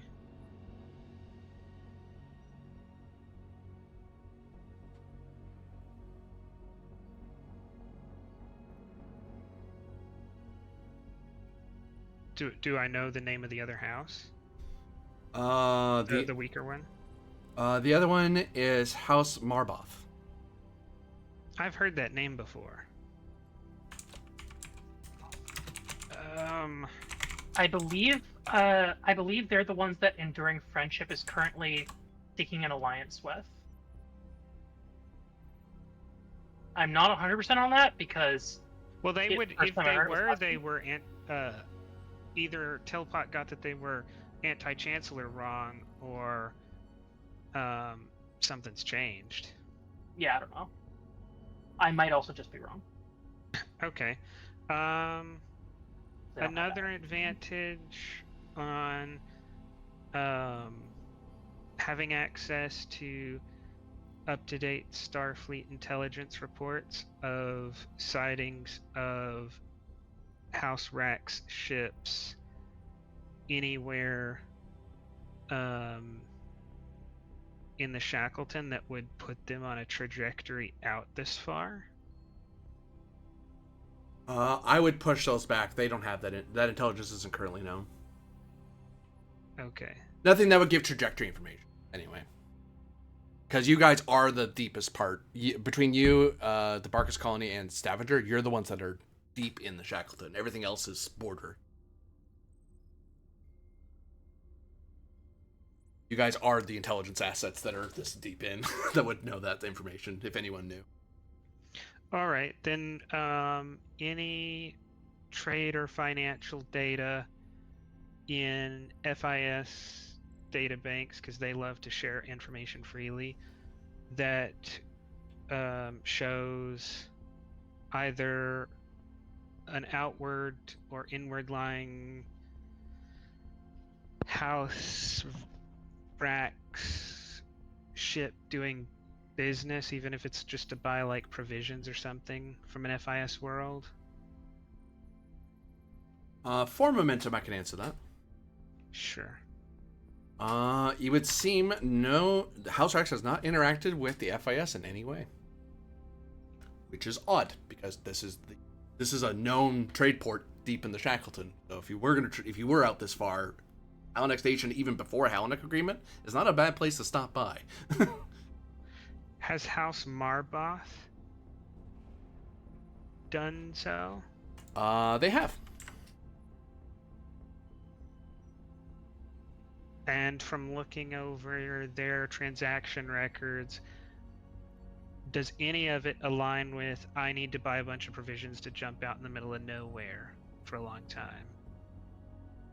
Like someone stopping up at a colony and saying, hey, we need dilithium, we need torpedo casings, we need food, and we're going off in this direction where no one else is. Goodbye. For a threat, I can answer that.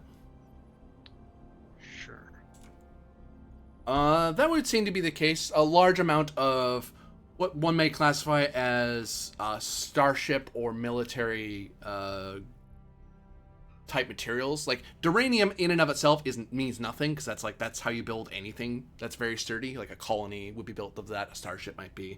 But eventually you start getting to like dilithium, certain types of proton crystals and stuff like that, iridium matrices. It's like, okay, there's only so many things you can build with that that would make sense, unless they're going on a grant. If it was a Ferengi ship, you just think they're trying to make money. But a Klingon ships coming by, they're doing a lot of high level purchases from the FIS. And right, this doesn't look like Marboth is coming into the FIS space, trading in these materials, and then heading back towards Klingon space or Federation or Romulan. they're buying these things and heading out into unknown regions. According to the relevant ministry, which would be from the Chancellor of Trade's records, there have been multiple attempts. When you buy something the first time, the FIS doesn't ask too many questions right away. But if you do a lot of purchases, they tend to ask where is it going, because then they can assemble new economic data, give new suggestions. They're trying to help you, basically. You're a great customer of ours. Let's make your life easier. The Chancellor of Trade's going to personally help you, sort of thing. Marbot, now, other Klingon houses, they may be resistant for like military intelligence reasons to give specifics, but they might give a little bit of information, because again, making my job as a procurement agent easier is not a bad thing.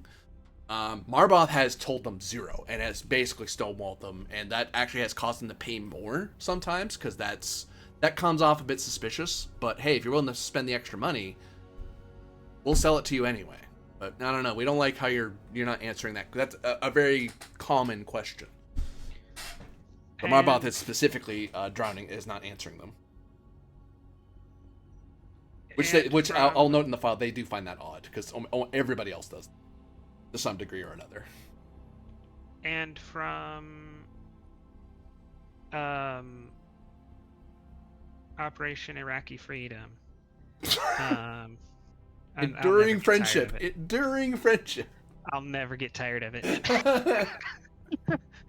I really hope we never make Frolic deliver a big speech in front of a giant mission accomplished banner. Oh, that's what Throlic's about to do, except it says mission failed.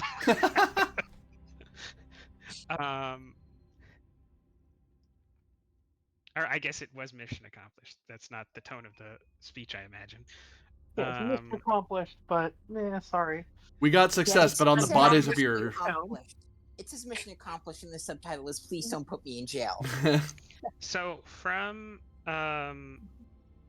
Enduring Friendships logs, how confident do they look that House Marboth is a true ally to them? You would need to check their logs, or otherwise contact them through the logs. That is not immediately present. Let me check. I might be able to... I can't type.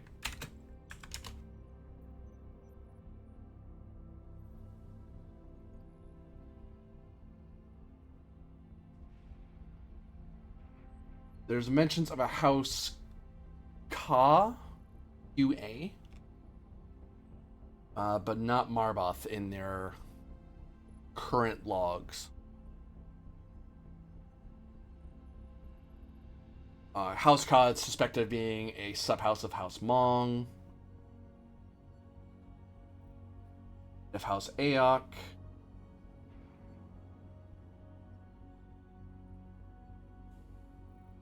And to Sadkeek. Again, House Yak. Nothing seems to be pointing in their logs toward Marboth in particular. Further information, you would need to contact the captain, the commanding officer, for than that. Okay. Then I'm gonna go out on a limb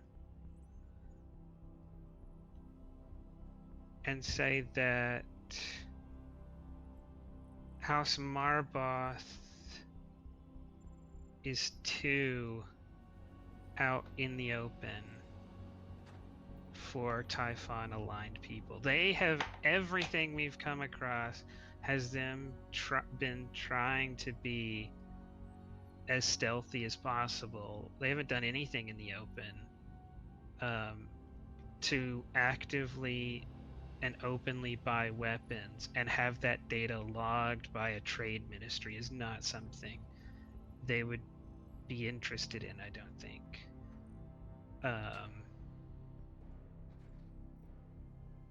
Because we, correct me if I'm wrong, Thralic, but we don't just suspect that these people are anti-Martok. It's that they're anti-Martok and Typhon Pact. Correct. Yeah. Okay. Although So- the precise nature of that arrangement, we don't know. Like, we don't know how openly they're like aligned with the Typhon Pact. We just know that the Typhon Pact is at least providing them with intel and material. All right, then here's the plan. I'm going to send a communication over to Thralic saying that the Da Vinci has isolated, Klingon Outpost 613 and Klingon Outpost 412 or whatever as potential sites related to houses Rax and Marboth, which each show in Klingon legal records as being suspected of anti-chancellor activity. And as soon as that report is sent off, the Da Vinci is going to QSD close enough to shake hands with Rax's station. You're basically jumping into the star system? Oh, actually, well, theoretically, we'd know where the station is. Yeah, my plan is to jump where the station should be. Because my thought is Klingons do not like sneaking around. If I go out there and just kind of like look and lie in wait, and then I happen to need to deal with them, they're going to be mad about that. But if I jump out there and say, hey, I'm Haifa, here's all my words and commendations in my name, are you good or bad? If they're bad, they're going to shoot. If they're good, they'll wait before shooting. See, this is a flawless plan. Absolutely zero problems in this plan. Why are my subordinates like this? Look. I'm not doing anything illegal, so. Yeah, look, no, on the illegal / competency political chart, I feel like this is legal, yes, but it seems to be very Yes. incompetent because there are about 5 million ways this could go wrong, and you're going in alone without backup as the only main character on the ship. Oh no, that's not what I'm concerned with. I'm concerned with the fact that the ship has a slim sensor silhouette that it isn't using. The problem is, in It's preparation for becoming a flagship, the science and con departments have been gutted. Yeah. So we're not actually. That's what Haifa was saying in the meeting, right? Is the Da Vinci isn't the ship you remember that can go do it all, right? We are the flagship now. That's why we want help. We're still a Starfleet ship, though. Yes, and we're gonna go do Starfleet things, Yeah. like being obnoxious to Klingons. Oh, that is a very Starfleet thing. You're right.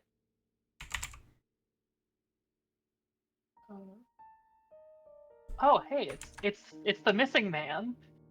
It's Mr. Science who stuck his head in a blob of goo. Wait, why am I messing around with an Armis? Oh no, nothing. We were just jokingly saying that you would be in a movie. Your character would be the first one to stick their hand in alien goo. I mean, generally speaking, I would be the first one to stick my hand in alien goo, but that's there. Yeah. You're currently missing, by the way. Don't worry, I'm gonna find out why you're missing. Well, actually, one of us knows where you are. They just they're no longer in the game right now, so they can't really tell us. Yeah. Oh, are we going straight to that? Yeah. You, Thralic, you are, you find yourself, if you are going to address, you can skip this, but you'll probably get dinged again. But you find that Varys puts it on the floor, doesn't put it on the floor, puts it on the docket, and then announces it, and then the first matter of business when it gets back is that some of the opposing ministers demand to see you as soon as possible, and it gets voted in as to be for your meeting for the assembly to be almost immediately after. You can blow them off because they can't actually force you to come, but because you're Starfleet. But No, yeah, I will be there. I think like I managed to get my speech about 2/3 written before I'm called in. It's like, oh, I'm just gonna have to make the rest of this up as I go.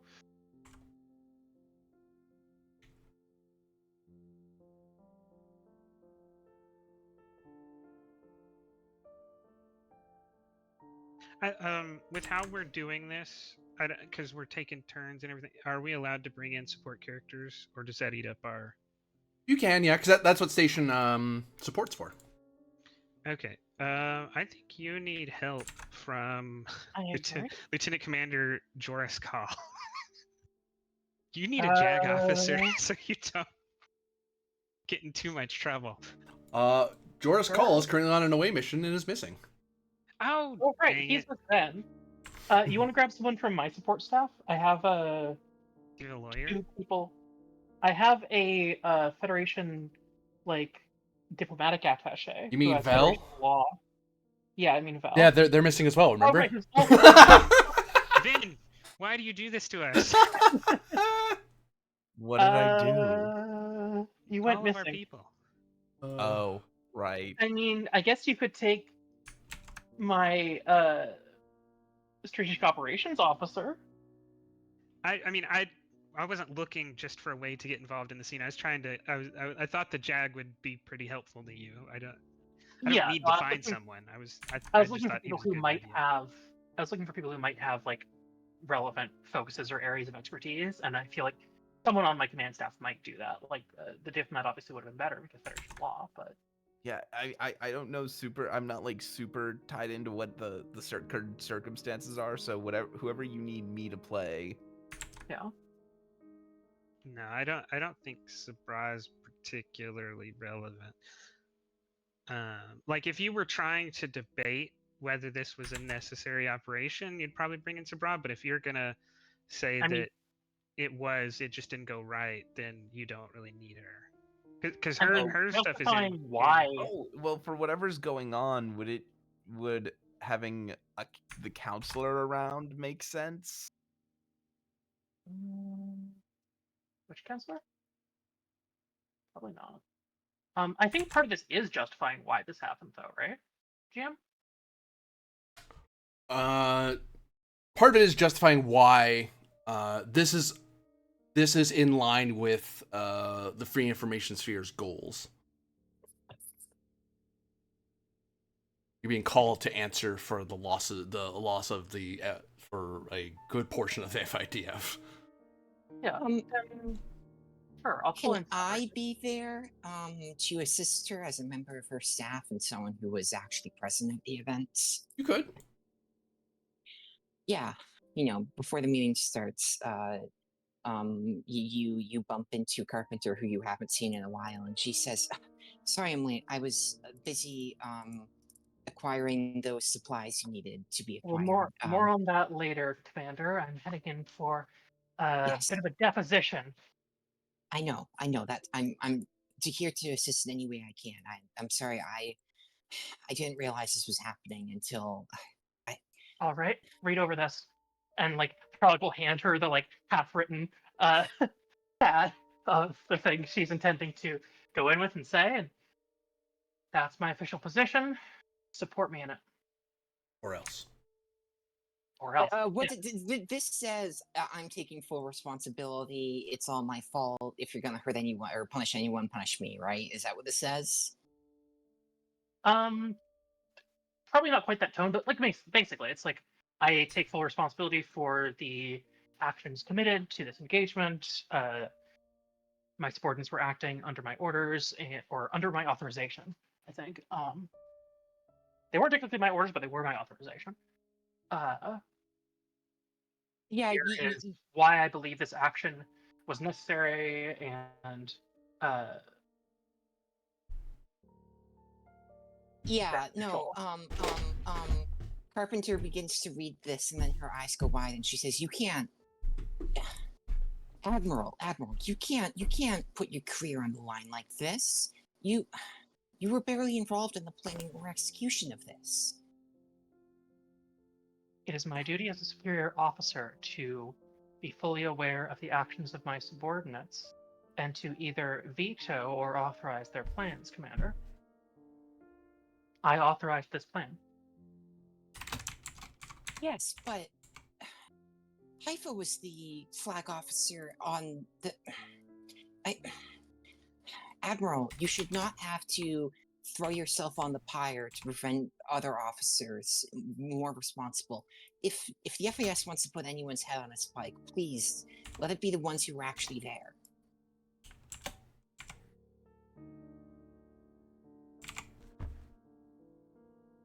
I don't believe that would reflect very well on Starfleet as an organization, Commander. If I were to sacrifice my subordinates, be they guilty or not, to the stand of justice in my stead.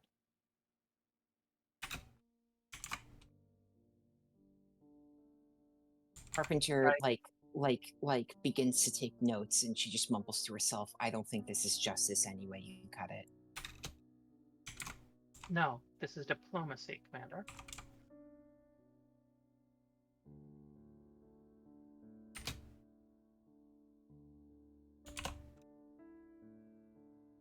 Is anyone else attending? I will take Lieutenant Commander Sabra if someone would play her. Sure. I think she could be useful.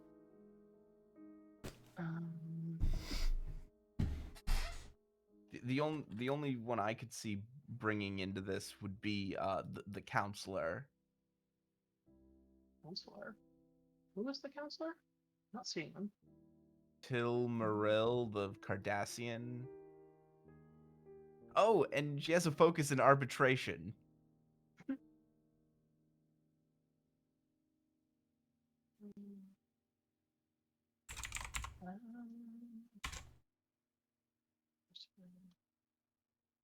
I'm gonna say I'm not gonna bring in a civilian who's not on my staff. Okay.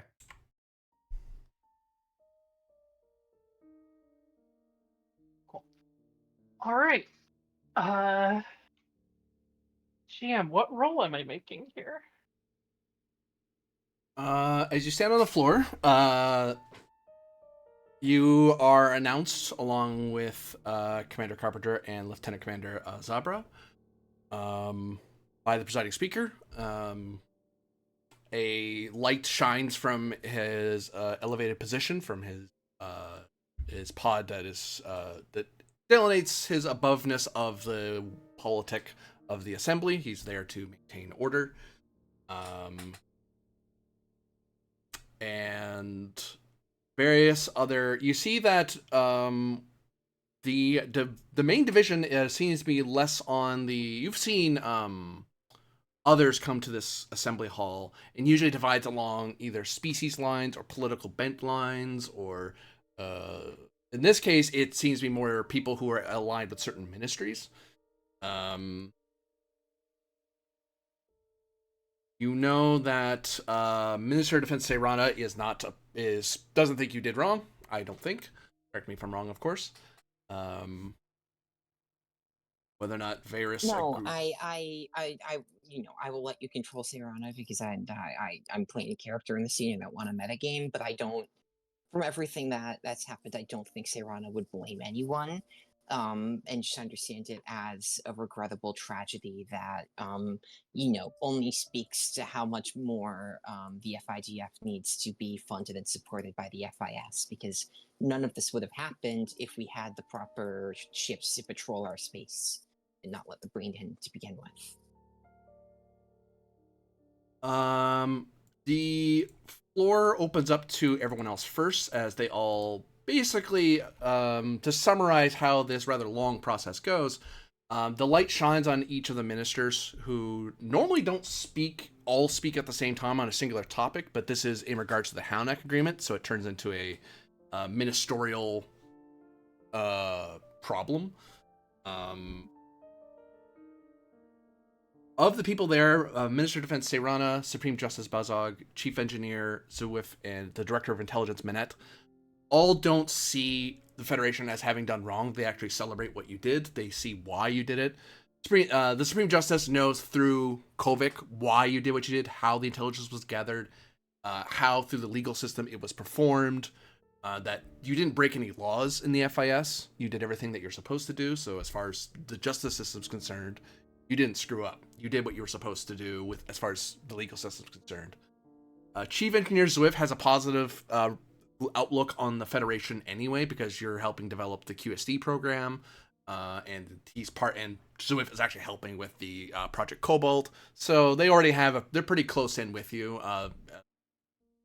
Zwift is the name that keeps being signed on all the papers that Haifa works on. And has learned that Starfleet is rather knowledgeable and thorough. So it wasn't like this was a haphazard, we just gallivant off into the sunset to fight the bandits. It's like, no, there was a planning. We did everything we could to make this as safe as possible, for all that's worth. Director of Intelligence Minette, you didn't hide anything from the Free Information Sphere, as far as I'm aware. There were some secret stuff that happened, but that was through agents of the FIS. So whether it was through Seyrana or through Kovac or even Varys, which Minette's not terribly thrilled that Varys did an intelligence op without telling them. But that's not your fault. That's a problem that they're going to raise at Varys. Varys will kind of defends himself and says, that's a different topic. But the Minette's not mad at you. They know why you did what you did, and that's fine, but they were the one to talk to. And they give a somewhat long-winded speech that basically translates to, the next time you do an intelligence op, talk to the Director of Intelligence, not the presiding speaker. That is not his role. You have now been so informed. So you get the feeling if you do that again, you're going to get dinged, because the Director of Intelligence has directly told you what the structure is in the FIS. Mainly because Varys jumped on that he protected you the first time, because he's like, I want results now. Mm-hmm. Ambassador at Large Eleb, their role as a minister is more that they're kind of given a rather wide latitude as to who they talk to. There is an external relations person, but their job is to represent on the fly. They go to where they think they are needed to represent the affairs of the FIS. Eleb is neutral currently. They don't know how to feel about this, because they weren't present for a lot what's happened. They were summoned back because of this. So they're kind of, they make a speech that they look forward to hearing what you have to say, what your intentions are, and the most that they can do is give the opinions of other interstellar powers, is the way they would put it. Chief Scientist Woved is very annoyed with you, because those weren't just the FIDF ships aren't just military ships. They also have scientists aboard them. And some of the keenest minds of the FIS, a lot of promising people were trained with the FIDF. They do a tour with the FIDF for a while to learn about spaceship operations, and they're all gone. And that is, they don't see how losing that many scientific minds is to the benefit of the FIS, especially when the FIS was not in direct danger. This was an expeditionary force against a fleet that had not attacked the FIS yet, and that this is part of the Halanak agreement was largely to protect the FIS from threats, and it seems that you have failed to protect the most rich resource they have, the up-and-coming young within the fleet. They are livid. Varys has to get them to stop after a while as they go over their time. Wovid almost doesn't give it up, but Varys kind of pushes his authority and stops the chief scientist from just lambasting you. Chancellor of Trade Dior is somewhat sympathetic to you, because you know that Kusya has dealt with the Chancellor of Trade various times. You fighting pirates is something to their benefit, but they posit that the massive loss of that many ships through the neglect and mismanagement of Starfleet Command in this matter has resulted in FIS, instead of FIS space being safer, it is now imperiled because so many ships were lost. And they don't know how, with your current fleet strength, how you're going to be able to make up for that deficit. So right now they're at more risk of pirates than they were before you fought the pirates. May not be the Breen pirates because they're destroyed, which good for you, but now every other pirate, even minor pirate fleets, can now run through FIS space with a lot more latitude. Minister of External Relations Labuk thinks that this was a failure in diplomacy, that Starfleet didn't try hard enough. They resorted to combat too quickly. And despite the brief that they have that through Varys, that you believe that wasn't possible due to the nature of what the Typhon Pact is. They're the first one to bring up the Typhon Pact at all, by the way. The is Labuk. They're the first one to even bring up the name. Which annoys the director of intelligence and probably Nancy Rana as well. They're both like, we're in an open assembly. Why'd you bring that up? But Labuk thinks that it is entirely possible that through various diplomatic channels with Typhon Pact members, it is entirely possible, like the Orion Syndicate, it is possible that relations could have been, the FIS could have been shielded from this through the expenditure of monies and resources rather than ships and lives. And head of research Tiog basically takes the same tack as the chief scientist. They lost so many researchers, so many engineers. Frankly, they think that Zuif is being too soft-hearted about this. They think they should be more mad about this. And you kind of learn through this interaction that the chief engineer and chief scientist both are sort of underneath the head of research, technically speaking, but the head engineer and the head scientist are kind of given their own voice in the assembly because of how the FIS is structured. So it is, you now know that Zuif is acting abnormally to what a chief engineer would do. Normally, the chief engineer and chief scientist would just do whatever the head of research is doing, but there is a division now.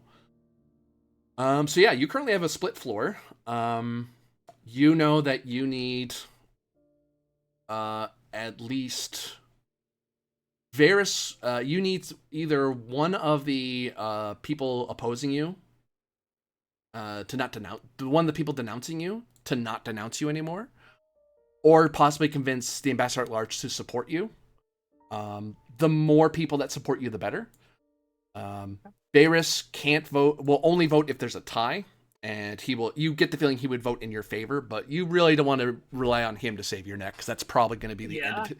That will keep you from being, the Halanak agreement from being dissolved, but that may result in you being censored personally and Varys having an election crisis. So the task roll here is per person. You get one shot at each person to try to sell them on why they're wrong or why you think they shouldn't be voting. I would like to have Commander Sabra hand documents out to Thralic and the supporting ministers. And I would like to fund that by using a determination on make it so to create a immediate advantage that applies to the scene. Okay. On the directive, strengthening relations with the FIS, because if we are to have a relationship at all, right, we have to get ministers on side here. And basically, I'd like the advantage for the scene to be transcripts. Serana specifically went and got the approval of Parliament for the operation. So everyone in here voted or had a say or had the opportunity to say something about the operation.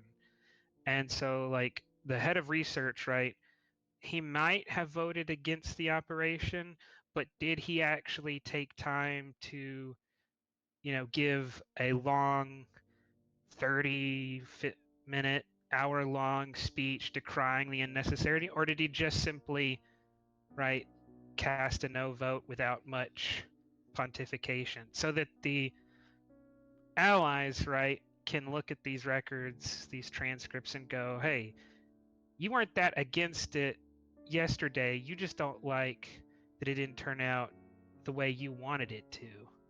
But when everybody got a vote, you weren't that against it. That kind of ammunition, Okay. I think, might be helpful. Like pre-highlighted and annotated transcripts that would help argument to the opposition. Yeah. Very good. Um,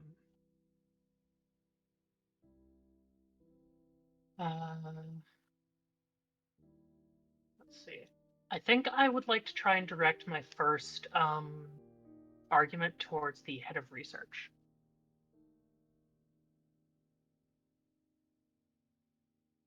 And what is your argument? In brief, because it would be a long speech you'd have to do. Sell them. Yeah.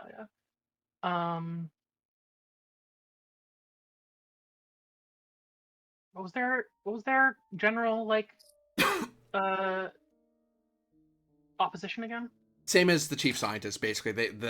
So many up and coming scientists and researchers were lost on this operation that largely was unnecessary, or seems largely unnecessary. All right, I would like to work to present a argument as to the basis for my belief that this was necessary, as well as drawing parallels to actions that Starfleet has undertaken that informed my decision about the need to send out a force that was fully capable of engaging in both strategic and tactical maneuvering as well as scientific maneuvering if the need arose. I like that. Yes, these people are up and coming. They are also necessary for this engagement. I wasn't needlessly endangering lives. These lives did need to be on those ships. Presence Command opposed. All right. They get one free hit because actually no, they get one bonus die, I should say, because and reminder, Thralic, during the actual fleet engagement, one of the big thrust points of the fight came as a result of a sensor operation by one of the groups. So I'll say that's part of my argument too. Is like this one of the groups that survived, by the way, was survived through the tactitious usage of scientific instruments and reason. Sorry, you were saying, June? That they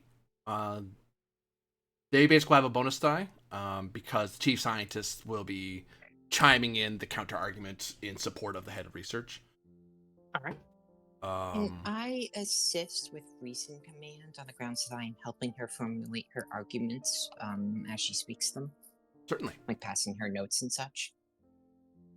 Because this isn't like a combat thing where each of the three of us get a turn. It's right. Thralic's going to make this speech, and Thralic gets 4 rolls here, 1 for each of these people, and we assist them on these? Yeah. Okay. Because you, as a group of people, are arguing your case to this person in particular. Okay. Yeah. And correct me if I'm wrong, GM, but because the advantage applies to the scene, it's can be used on multiple tasks, right? Definitely. Yep. So you basically have one free hit in general because of the advantage.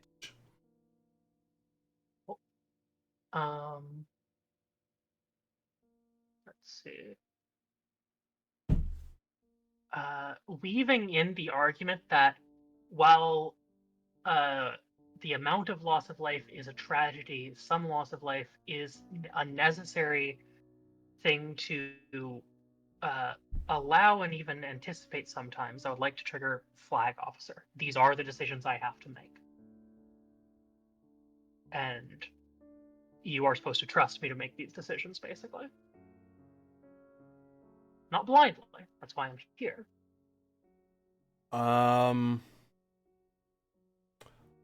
That will work because that does fit within their structure. Your role is a Yeah. flag officer. You're supposed to make calls like that.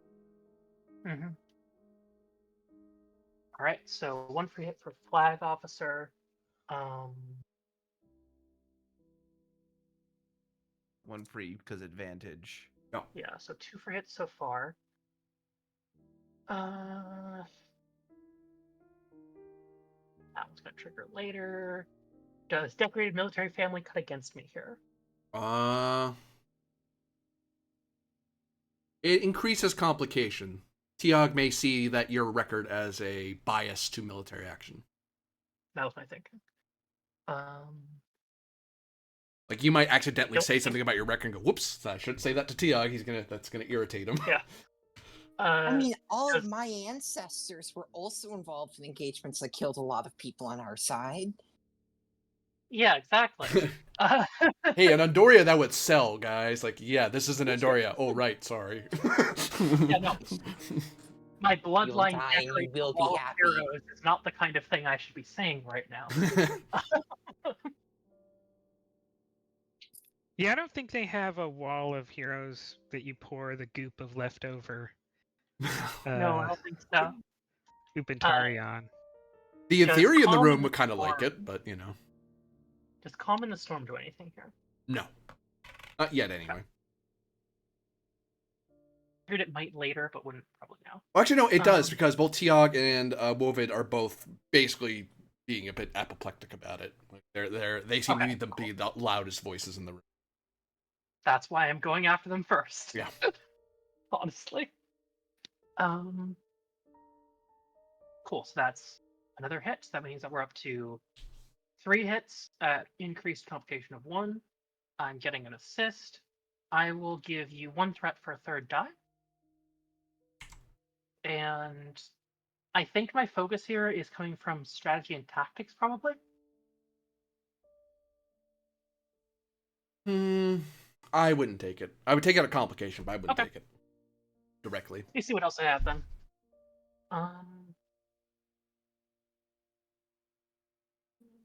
Oh, what's our Admiralty focus, by the by? Hasn't been chosen. We have not had a chance to assign one, unfortunately. But What's- Carpenter can use Okay. their special power to choose one. That's true, actually. No, I can change Right? it. Okay. The 3 options are Strat, attack, negotiation, and crisis response are my admiralty I focuses. believe- I don't know, GM, if the adjutant can choose one of those when it's not selected. no. I can spend 1 momentum. You pick one for the session, but I can spend 1 momentum to change it to a Change different it, one of okay. those 3 for our scene. I can't make a new one. Got it. Cool. And thanks, but I wanted to check. Yeah.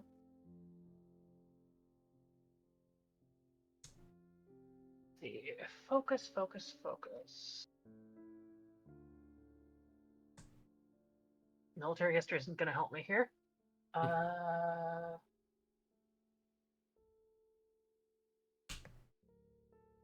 Can I use observation, actually, on the grounds that I am adjusting my argument fairly on the fly in response to how the head of research and the chief scientist are reacting to it? I take it a complication. It's hard to do that on the fly while you're trying to convince him. 'Cause I'm looking more for like something like persuasion or diplomacy or something along Yeah. that line. Can I trigger Relentless to eat back that complication? You could, given it's the assembly. The assembly goes, you talk as long as is required. If you want to keep talking, we'll keep talking. Oh yeah, no. It's I'm here for God. the next 14 hours if I need to be. This is why Varys sometimes goes, and we're having a recess. Why? Because we need to eat, clean up, talk about other Yeah. things. We'll come Yeah. back around to this.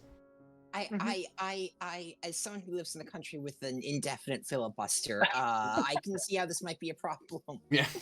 Yeah. All right. Cool. So, comp 2, rolling 3 dice. I have 2, 3. Frolic is the reason they get rid of the filibuster. I would be. Yeah.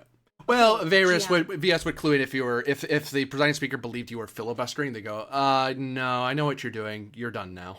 Yeah. Okay.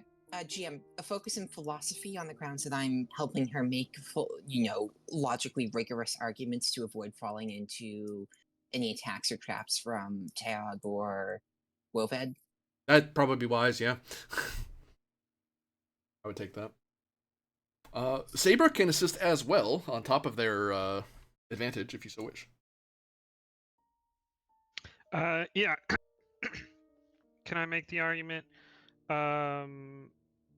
Reason security, because any question of, well, but you could have done the operation this way, right? These ships could have been here. See, Sabra has the answer. Well, no, this is why they were there, and your suggestion doesn't really follow through. Yeah. And it's like, it's not just my opinion. I'll explain to you technically how this would work. I would take that. Or why that doesn't work, other way to put it. Focus in operations security.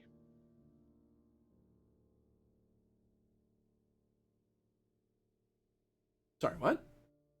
Operation Instead of- security?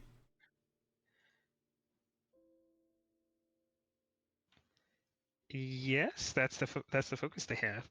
Oh. Yeah, no, I'd take that, yeah. Yeah, no, the focuses Sabra has are fun. Pattern analysis, operation security, deception.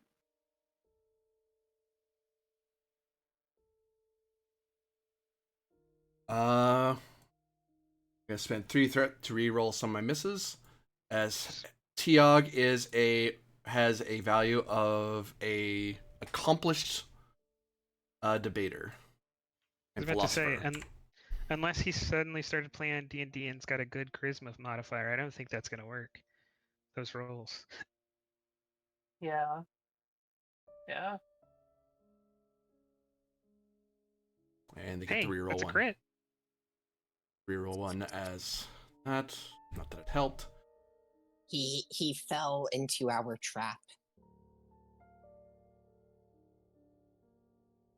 1, 2, 3, 4, 5, 6, 7, 8. That's against our 10. We generate 2. Used all the abilities they could. Oh yeah, this turns into this turns from a tactical. If anyone were to watch this back again, if you didn't know this was a talk in the assembly, you would think it was in the subcommittee of practical ethical philosophy as applied to military and economic structures. It's this whole debate between both groups as you start realizing that Tiag is trying to pull us apart from a philosophical and ethics point of view. And you answer back. Tiag goes into starts delving into federational things and past experiences and how this commander and this thinker and this political thinker said this, and then you're able to answer back. Wovid throws in a couple of suggestions. Yeah. It's like, well, I mean, there's this thing and that thing, and this person said this. It's like, well, that person said that and said this. And it's a philosophy debate, oddly. Until eventually you've managed to convince Tiag, yeah, I mean, all right, I see your point. The way he puts it is, or they put it, I should say, is they do not agree with the overall position that you hold. However, they understand the logical underpinnings and in the face of objective truth will acquiesce to your position. Can I spend 2 for the advantage that the chief scientist follows the lead of the head researcher? That will not apply. Okay. Or at least an additional hit for the chief scientist? I'd take an additional hit because that might be enough to. That's enough for them to go. I mean, the head of research is on board, but I don't know. I still don't. I still think they screwed up. But at least I'm willing to hear them out now. Yep. Yeah. Uh, I think I'm maybe like flavoring that advantage slightly of coming in here and being proficient in this particular form of debate has disabused the chief scientist of some notions of, you know, the bloodthirsty nature of this Andorian admiral with this proud military history. It's like, no, she understands where she's coming from. like I understand your point of view. I don't agree with what happened, but I see why you did what you did. It's reasonable. It follows sense and Yeah. logic, and I no longer believe you're fundamentally biased, even if I still disagree with you. yeah. Mm-hmm. Um. Yeah, it's hard to look like you're some kind of bloodthirsty like warmonger when you know the three of us here are like arguing like on like logical grounds how this had to be done and this cause less casualties in the long run. Besides, the actual bloodthirsty warmonger is sitting over here. Uh-huh. Heyo. Yeah. So you do have the current minimum to keep yourself out of trouble, but you still have enough opposition Oh, that I'm gonna keep going if I can. who do you target? Let's see. Strategically, think I should be targeting the chief scientist. However, from a PR perspective, I think I switch tack over to the Minister of Relations at this point. Let the chief scientist stew a little bit in the previous arguments and think that over while I address the external relations minister's concerns about the nature of a force who potentially could be negotiated with, but practically couldn't be negotiated with. Addressing this on matters or reasoning of here's what we know, here's what they're trying to do. Uh, in my position, do you reasonably believe that there is a means in which contact could be made before this like logical conclusion that I've reached about the tactical necessity of the plan came to fruition? Does that make sense? I see your argument. Cool. Um.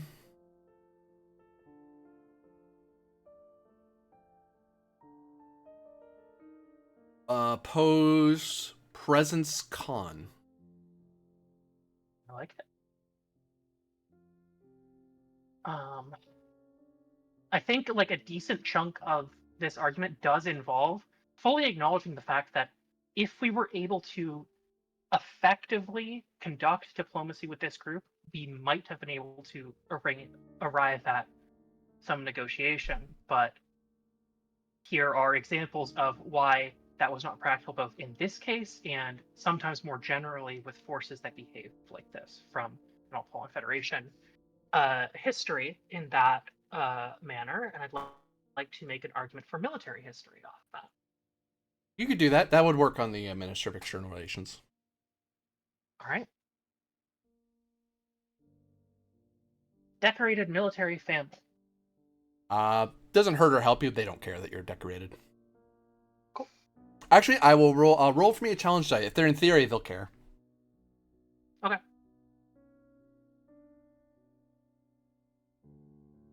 They're not in theory, so they don't care. In theory, no matter what the position, Right. care about that sort of thing, because they're military. They're militarist in general.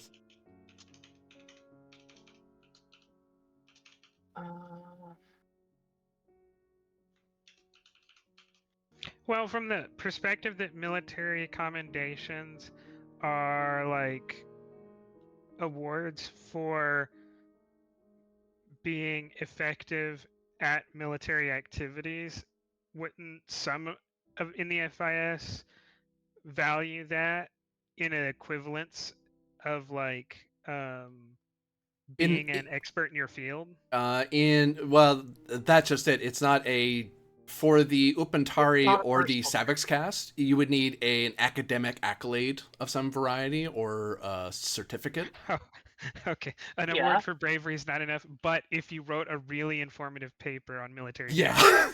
Whereas in theory, have medals, they understand the concept of military decorations. Like, oh no, you're highly decorated. The other one's like, that's a neat alien thing you have, and the in theory certainly agree with me on with you on that, but otherwise, I don't understand.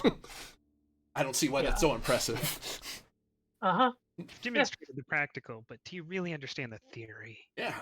Mm-hmm. Exactly. Does the trait of flag officer come into play here? It does. Because the External Relations Minister recognizes what that is. All right. This one I don't believe is hostile enough that Calm the Storm is going to trigger. It wouldn't know. Okay. They're more irritated with what happened than mad. You didn't do what we would do. I don't like that you did it that way. I think you screwed up. Okay. Relentless. I am switching tack and proceeding immediately on this next without really giving the body too much downtime, honestly. That wouldn't hurt or help you here. That's normal. Cool. So then that's 2 because of the standing advantage. And let's see. Anything else in here? Not really. Let me see medals real quick. All metals don't work against this person. No, I'm just kidding. Oh damn. Uh,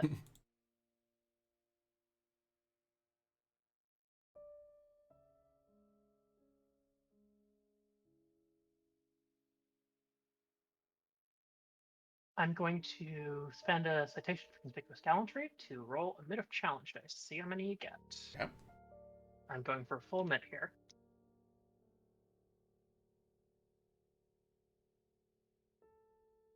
Okay, you get 4. Okay. I'll full it back at you. All right.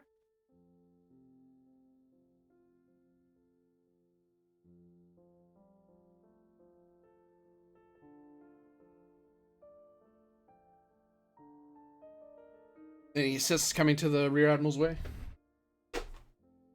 I would love some. Push with that roll, Valley. Yeah, especially with that roll.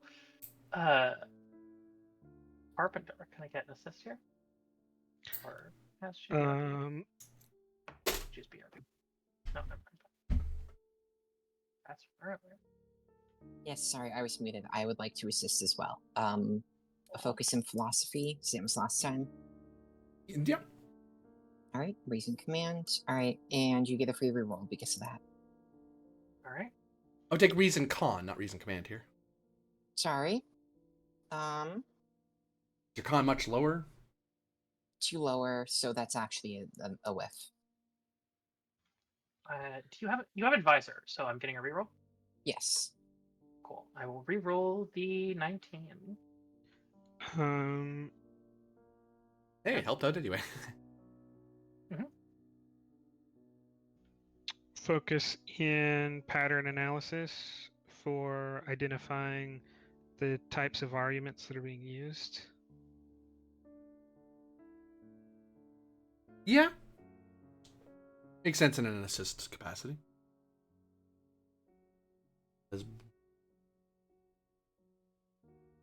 Back.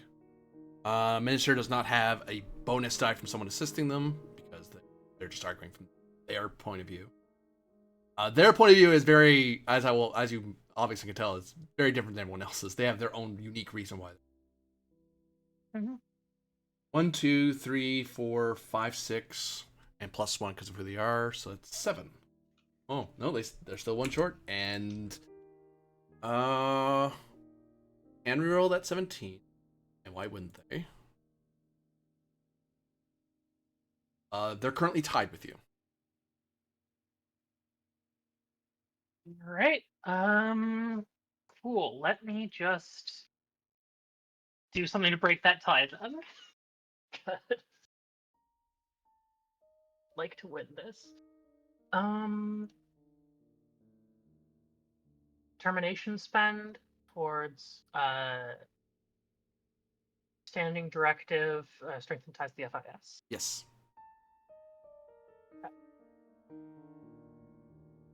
I'm re-rolling the 0 that I have. Singular 0 that's left. Yep. Come on, 20. Oh. Well, Right. there you go.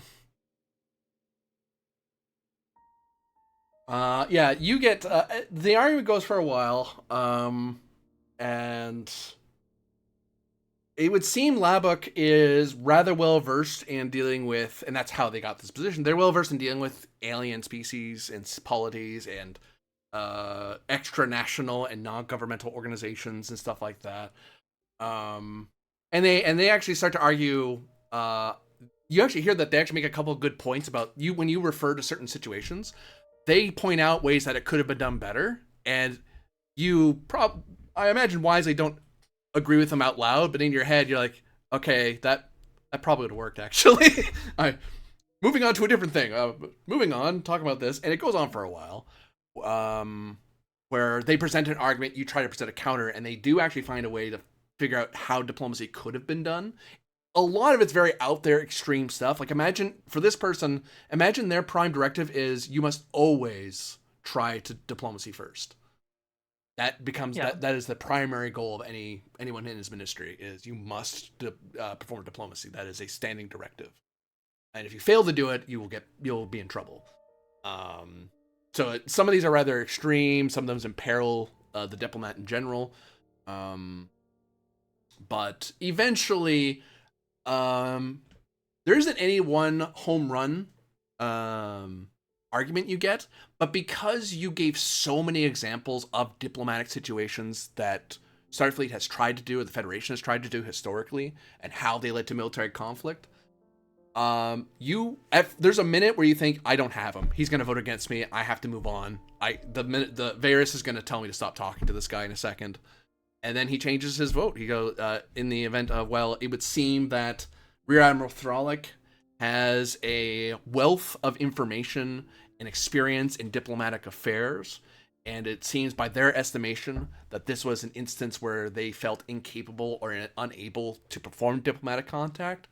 Although I think that diplomatic contact could have been made using FIS procedures and Minister of External Relations modalities, which we'll send over some documents to help train you and enlighten you on those so you know what to do in the future. But in this instance, it seems you did everything you thought you could do. And that, to ask more than that of you would be unfair. And it was not from a place of bloodthirstiness. If you thought diplomacy would have happened, they genuinely believe you would have done it. And they understand that the Federation does not hold a prime directive of diplomacy always. Even though that is philosophically what the Federation likes, Starfleet personnel have different priorities. Which doesn't sound good, but to the FIS, it's a perfectly reasonable argument. So like, no, that makes sense why you that would work. Okay. So, you're left with right now. You've gotten Varys out of hot water now. The vote is largely in their favor, but the more you get, the more good things might happen down the line. Okay. What's my time limiter here? You get two more. Just one roll per. One roll per, yeah. And note, if you fail, someone flips. They'll be able to convince someone else that they're right. Can I go for Ambassador at Large 11? Certainly can. Actually, I'll tell you, if you fail at the Ambassador at Large, they won't convince anybody. You're just telling them, here's what happened. Oh, okay. Now I know what's going on. Because no one else is explaining to me what's happening. They're all just mad at each other. Yeah, I think it'll be a matter of, like, turning to the ambassador and saying something along the lines, but perhaps more diplomatically, of, having addressed some of the major concerns on the philosophical and practical sides of this matter. I would now like to bring the ambassador up to speed on my interpretation, more generally, of the conflict and of the so and so and so and so. The difficulty currently is presence plus security, difficulty 3. Difficulty 4, my bad. The difficulty is, you can come back to him later if you want, but the difficulty is based on how many people have any inkling toward opposition. It's like, well, what about what he's saying? What about what he's saying? I mean, Varys isn't voting for you. Why is that? And I'm not sure. Explain to me why. But they're not. It's not even an opposed roll. It's just straight 4 hits. It's just like, if you can answer these questions, I'll probably vote for you. I'm talking from a place of ignorance. I don't know what's going on. If you can't answer these questions, I'm going to defer to the minority opinion. Right. So yeah, just bringing them up to speed on that, basically. Yeah. Standing advantage that we have should bring that down to diff 3, I believe. Yep. Oh yeah, because he's had time to read the papers. It's like, actually, here. Well, Do you want a copy of the transcript from the last vote? Yes, please. Hey, it's annotated. That makes my life easier. Thank you. Yeah. Has Rylov's endorsement helped at all yet, or has that not been used? It has not It been has used. not been used. There you go. I'd like You to have bring that in still. here. Wasn't Centurion Rylov here? I mean, yeah, he answered a lot of questions, and he said you guys did a good job. In general, Yeah, not the specific in thing. the meeting. He's not here in the meeting because he wasn't involved with what went on. He wasn't on the Admiralty Yeah. staff at the time, nor was he present in the Yeah. ship, so he's not there. But Yeah. this is the assistance otherwise. I have to imagine in universe that isn't brought up to this point out of just that little bit of pride and arrogance that Throlic has of being like, I don't need this. What not Until even be her until I've bringing it up, defeated like someone my- else brings it up. Yeah. I don't need this until I've defeated my until I've defeated my strongest opponent. So it's now like, here, I could have brought this up at any time. Just refreshing briefly. Connection to server just get interrupted. So. Oh yeah, that's always fun. Look, does Throlic have a combative streak? Absolutely. Yeah. Oh yeah. But thankfully, that advantage helps you because the people in the room are like, well, we were just talking to the other guy. I have a better opinion of you. Why? Because that Romwe talked good of you, and he's not even here arguing your case. Mhm. Yeah, it's like Yeah, that'll be didn't need to at all. two off of that. Checking on decorated military family and flag officer is I think the only ones that I should check on here. Flag officer would matter. Roll a challenge die to see if this person's in theory. Gotcha. No. This guy really doesn't like putting in theory in his cabinet. That's what I was about to say. Yeah. Well, the theory are reluctant members of the FAS. They don't really get this whole let's all work together thing. It's like, well, we could just be a commissariat of individuals, right? We don't need voting blocks. No, but other polities work this way. Well, we don't. We know. If you want to We've vote noticed. And all the military ones amongst them are represented by Serana, who falls in line with them more, even though she isn't one of them. Yeah, we really like that for the Opentari who totally gets us. I do. Well, not the individual something, but the military stuff I get. Yeah. Let's see. Team dynamics is a focus here, actually. Trying to bring the ambassador at large around. Oh yeah, I'll take them. I'm teaming with my groupies in an argument. Yeah. Ooh, that took a couple. Now I'm back. Yikes. I will spend momentum for a third die. Perfect timing. I got back just in time. Uh-huh. Okay, GM. Oh. Can I assist on the same grounds with reason security? And focus in philosophy because I'm still helping you with your arguments. Certainly. Awesome. Apparently I've made a critical blunder. Uh-huh. Perhaps. Focus in Operation Security? Yeah. But you're helping You're trying me. to reverse this blunder. Yeah. See, Lieutenant Commander Sabra is only right now the SOO, but with rules like these, the next rung up the ladder is looking a little more open. I You have a comp. contacts with many people in the underworld. If you even think about being in my position, Are you gonna call Kusia to assassinate Sabra? Well, to secure the services of are one. you He himself isn't saying? one. Are you saying he wouldn't do it for enough money? The silence speaks volumes. Exactly. There is a comp on the board. Personally, Yeah, spend 2 to he quash. has a Jim Hadar for that. Jemadar for that. Yeah, no, That you. means we net 2 out of that still then. So we're at 3 on 2, I believe. So I had 1 trait, so I had 5 total hits on a difficulty 2 because I had 1 trait that hit and 1 standing advantage that hit. Or no, difficulty 1 because I had that and okay. Rylov's thing. So then one. we get. You would have we'll got. get- So you would have gotten 5, and you spent 2 to quash. Okay. Spent 2 to quash, right? So we should be at 4 because I forgot about Rylov's.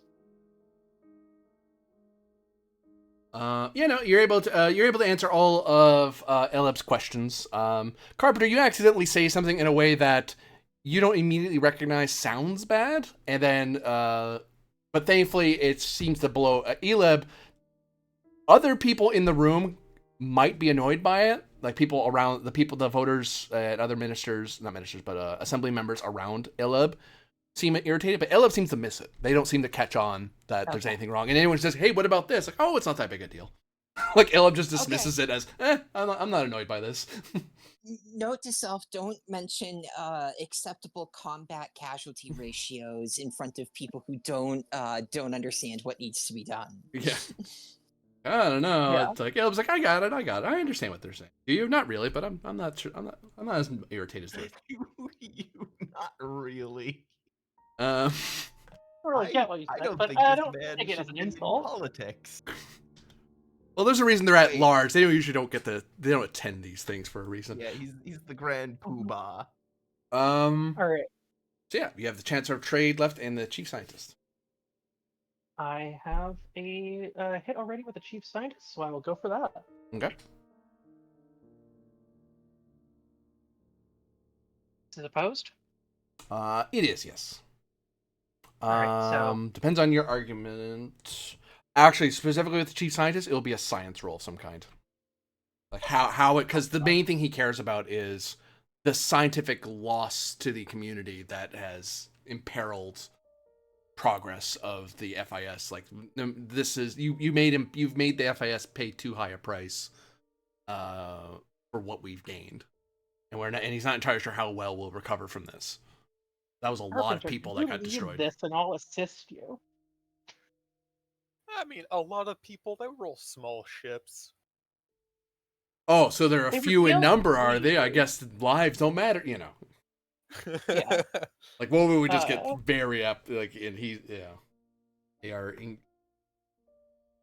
apoplectic, as I say. Yeah. They're not being very If that reasonable works, about it. If that works, I would like it if Carpenter And could that lead on plays this one right because into I your don't really hands, have a aren't you, science score. scientists? Carpenter can totally lead. You can between the three of you, you can choose who's leading the argument against Wovid. Cool. Trying to look, Sabra only has a 1 in science, and that makes focus is not relevant. Yeah. I apologize. I was muted again. I was eating. Okay. Is this present science or recent science? Present science. Present science. All right. 9 in presence, 3 in science. Not rolling great. This is opposed. Yep. Okay. You said they're apoplectic, right? Yep. Okay. Can I advocate for focus and composure, and that I'm very good at maintaining calm and focus even when I'm being screamed at? I'd take that. Normally, this wouldn't work in a science debate, but they're the ones turning up the heat and basically like interrupting you constantly and throwing you off. It's like it's really hard to stay focused when you're doing that. But I can. What kind of scientist are you? Okay. One in politics. Nah. Oof. Okay.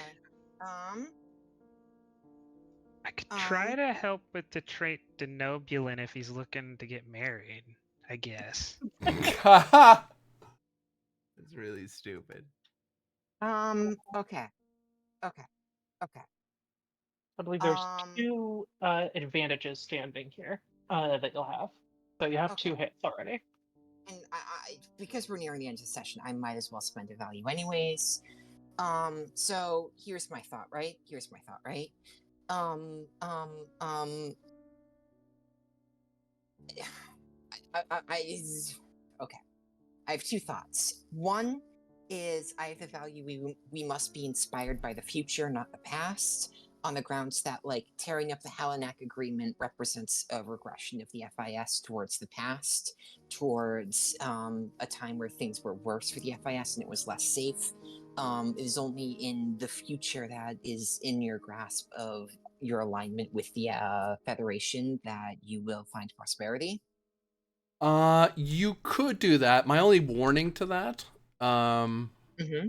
well, actually, you know what? It is a value. It's why you would succeed. That's what a value Okay. is. So Mhm. Carpenter herself may believe that, but if you voice that argument, the problem is Mhm. that the Halanak agreement, if it was dissolved, would likely be replaced by a new one with either the Romulans or the Klingons.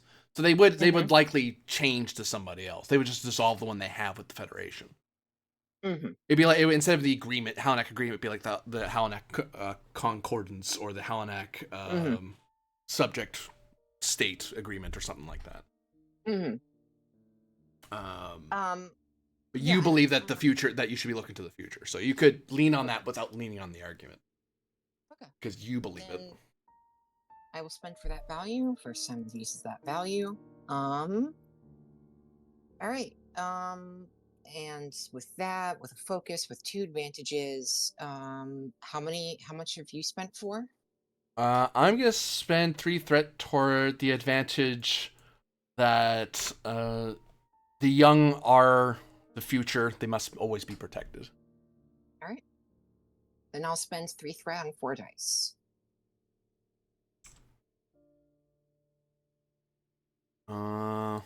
And I'll spend 2 threat for 1 additional die.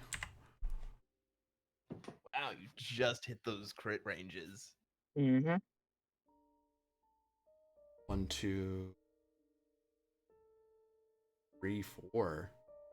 And you're not 4 hits, really? They get 1 more because they're a minister. That's still 5. They don't get a reroll because they're not a diplom. Nah, this wouldn't apply. The thing I'm thinking of would apply. 5 hits. To your 8, what? I think. 4, 5, 6, 8. 7, 8. Yep. So Yep, 8 hits. he generated. I should probably still roll my assist, just Might as well. to be sure. GM, can I trigger methodical planning here for my assist rather than using a regular assist?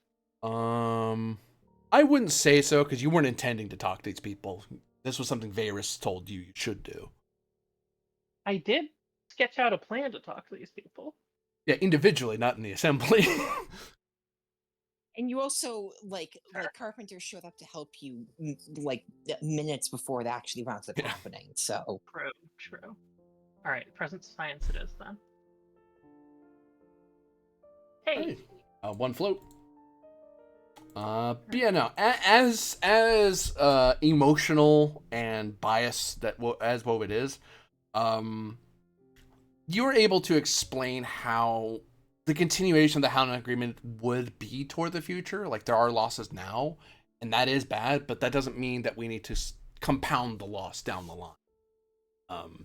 There's scientific benefits to being with the Federation in particular, and there's no need currently on a scientific basis to do that. And it's not like you went out of your way to throw scientists on the fire to die. It's like no, they were in the FIDF. They knew what would happen if they served.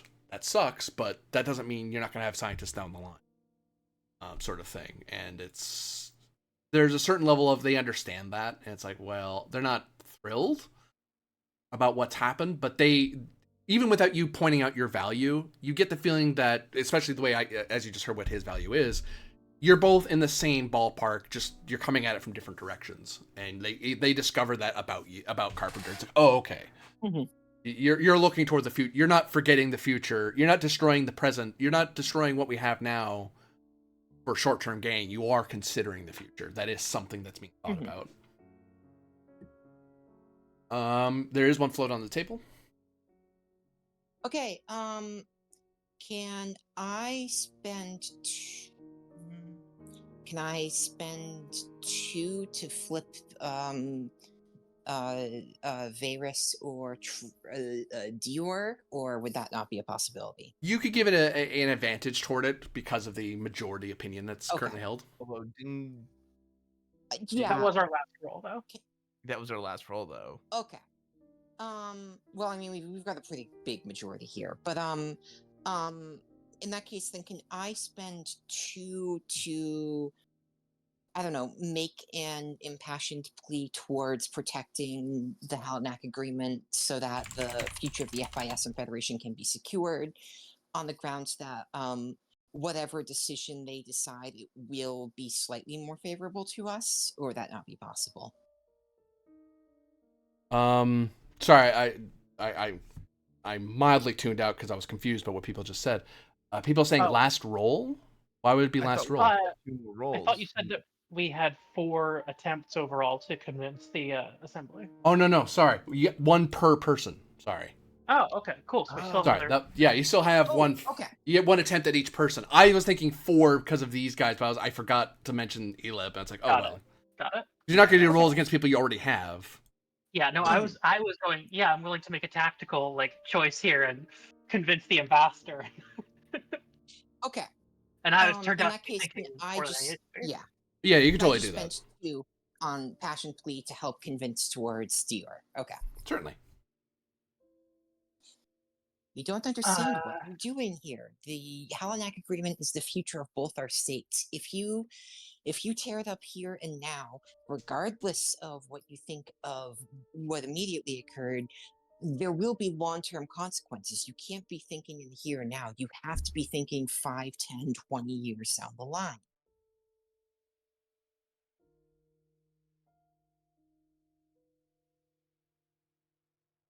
And Wovid makes their speech. It makes a speech to acquiesce to that position in the sense that the future is something to look to, and perhaps the agreement can be dissolved later if it's found that the future isn't going the way we think it is. But perhaps dissolving it now is too hasty.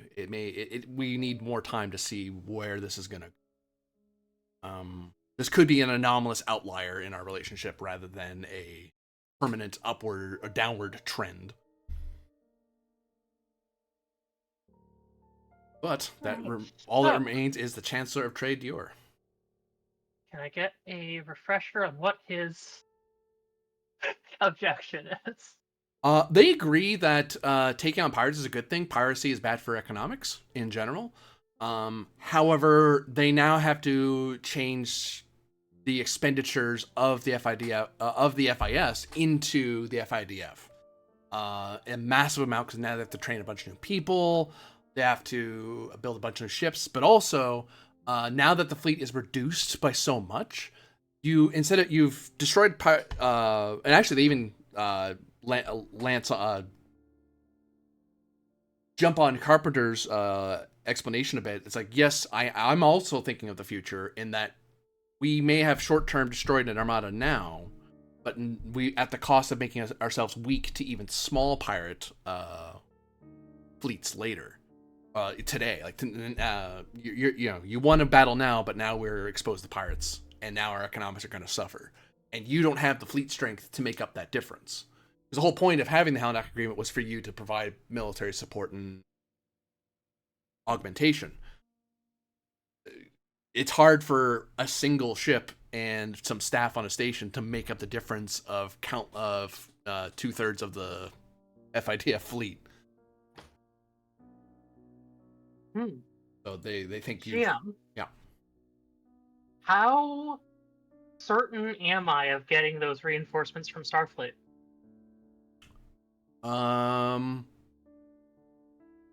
You're not. Okay. Because you know that the current director assigned to this segment of space is a neo-originalist, so they could stick their head in the sand and stall like crazy. Got it. As the Avengers has learned a few times that they can be a bit obstructionist. Mm-hmm. GM, how much would we be able to help in the training of new officers? Could we do anything as part of the Halanak agreement? Should we spend time with like Starfleet officers providing instruction to them? Because we have both highly skilled instructors, probably higher quality than the ones they have, and anything that we help them with would not come out of their budget. Not so much. Not enough that it would Okay. speed them because the big problem the training isn't actually their issue. They're actually fairly well trained. It's the fact that they lack ships, and ships take time to build. Okay. Because worst to worst, you could the Chancellor Trade could just push for, if they really thought if you had the ships, then they could just fund for temporary officers, maybe hire Starfleet officers to staff some of these ships, or hire Klingon officers or Romulan ones. Like, we'll just hire outside help, but we don't have ships to put them on. Mm-hmm. Okay. So the Chancellor of Trade's issue is that we've lost ships. Yes. You've lost ships and exposed them to piracy, despite saying you were going to protect them from pirates. Like, you did protect them from pirates, but now they're exposed to even small pirate bands now, which they weren't before this operation. All right. Can I base my argument that on the idea that existing pirates are more necessary to deal with than theoretical pirates, and with the judicious application of cross-training, new patrol methodology that Captain Haifa started using actually recently, of doing micro QSD jumps to cover large sensor areas, and Starfleet's ability to augment that with its knowledge, the effective loss of trade protection is not zero, but is much less than the loss of forces would suggest.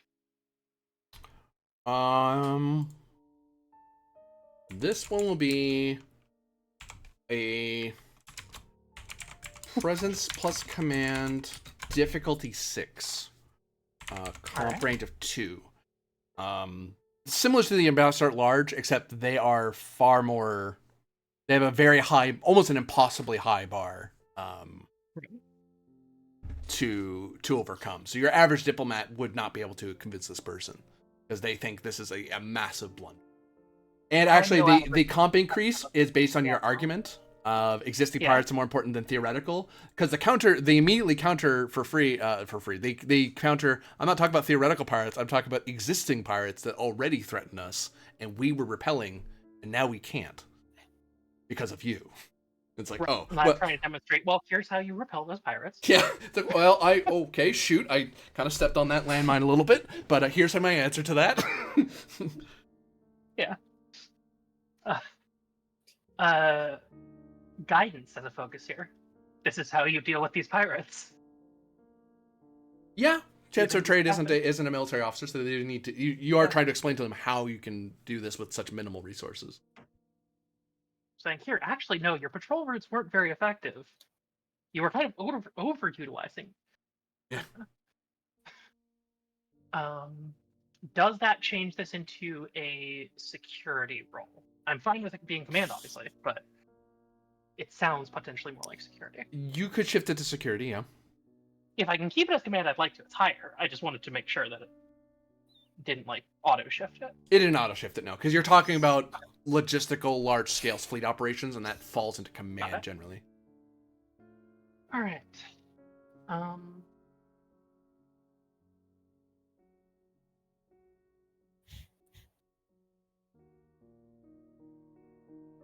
Focus. Great. Here we go. Decorated military family. I'm putting forward novel military tactics for the usage for covering up the loss of ships. I'll take that, given the argument you're making. Cool. Flag officer.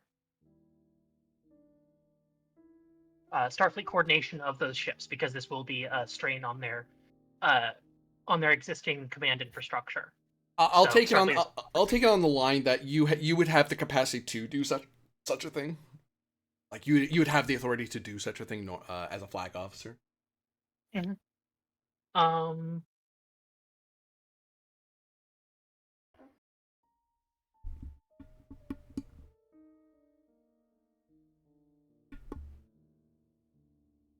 given the nature of the new patrol scheme that I'm envisioning, Hoplite commander, rapid response, like multi-role tactics in here. I would take it, yeah, because you are talking about you're asymmetrically opposing a superior force, i.e., the pirate fleets that now outnumber the FIDF. Yeah. All right, so that's 3 hits. Standing advantage for another hit. Mm-hmm. Cool. I will spend a single momentum for a third die. Okay. 7 hits on the table.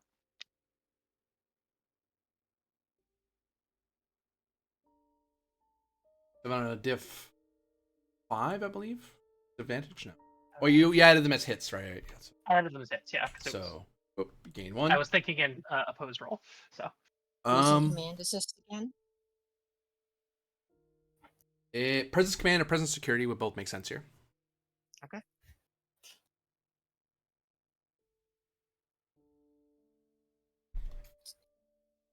Three are generated. Load out there.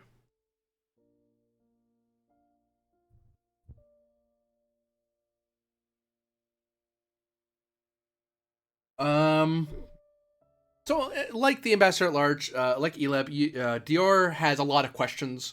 And it does seem a little irritated with you at times because you accidentally step on a cultural landmine and come off a little condescending, which irritates Dior. But they're willing to let that go because, you know, they're xenophilic. They get it. Aliens don't think the same way as FAS people do, and that's fine. That's gonna happen. We're gonna piss each other off. Whatever. Moving on. You know, we'll just discuss past that. And eventually you're able to answer all their questions like, oh, okay, so we do have the capacity to do this. Oh, so I'm worried about nothing. Well, I mean, it's still going to be a challenge. We have a lot of work ahead of us, but it's a valid concern, but here's a solution. Yeah, so between you and the Minister of Defense and Starfleet's resources and even the existing resources we have, okay, now I see how we can get away with this. All right, I'm not happy. I don't like that we have to do it this way, but hey. But we don't have to throw the baby out with the bathwater. Yeah.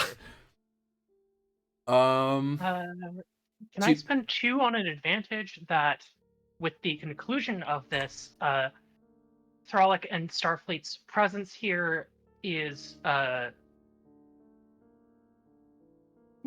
perhaps looked on like a sterling reputation, but that Thralic has smoothed over in her closing remarks some of the personal grievances that she may have accrued over the course of rapidly swapping between arguments and relentlessly pursuing tactics of. I wouldn't. You could establish it, but I'll tell you, it won't apply to this to down the line because the next crisis will be a whole new reason why they're mad at you. Oh, absolutely. No, like. But for this argument, they'll be happy with you.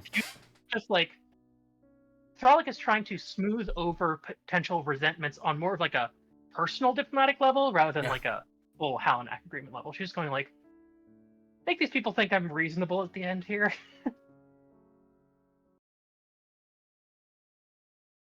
Because there are people she has to work with still. Yeah, it's like, oh, I have to keep talking to you. It's like I have to work with you guys on a regular basis. Yeah. It's like if Cisco had to keep going to the provisional government to discuss things every once in a while. It's like, hold on, don't be mad at me. Here's why I did what I did. Exactly.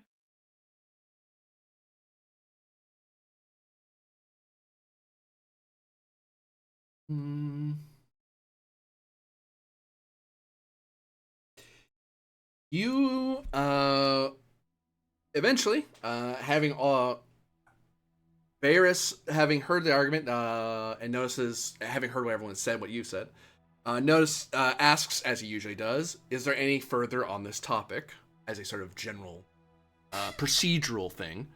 Some of those who are in opposition do... there is a look among their supporters of, are you going to change your position again? But there is a notable lack of anyone turning on their light to indicate they wish to speak further. At which point Varys says, "It is my understanding then that this assembly hereby recognizes that Starfleet, in its capacity and part as the Halanak Agreement, in concert with the Minister of Defense, has acted in the best interest of the free information sphere and has done everything it could, given the circumstances it has and the knowledge it had at the time, and that going forward, it has solutions to the problems we face, not singularly, but as a unity. To wit, I will ask upon you all, do you believe it, instead of censure, would it be more appropriate to commendate those who undertook this most grueling and difficult task that I believe may not have succeeded if they were not with us?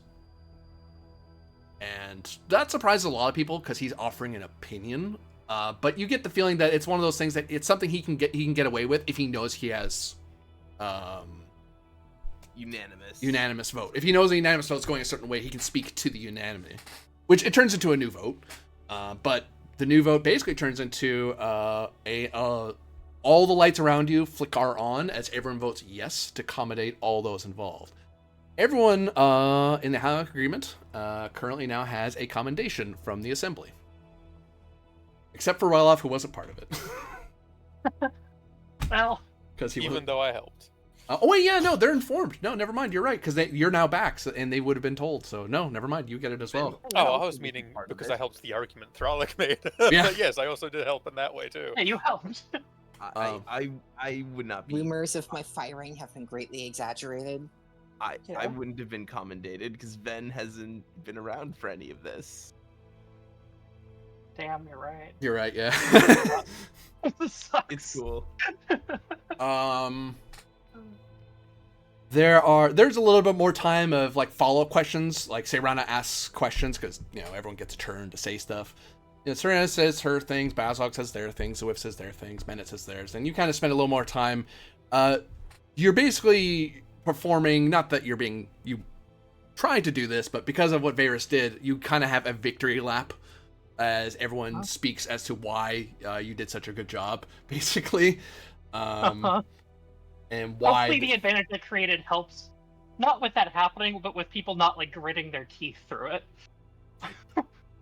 Yeah, there are some people who aren't the ministers who might be like, I don't know if I like you getting this much applause. Like, no. It's I'm not trying to step on anyone's toes here. It's like, oh, okay, you're not. You're right. Okay. With all due respect, I'm just trying to help. I will tell you this because of that success. The best argument to make for FIS is I was performing my duty. I'm doing my job. I performed my role.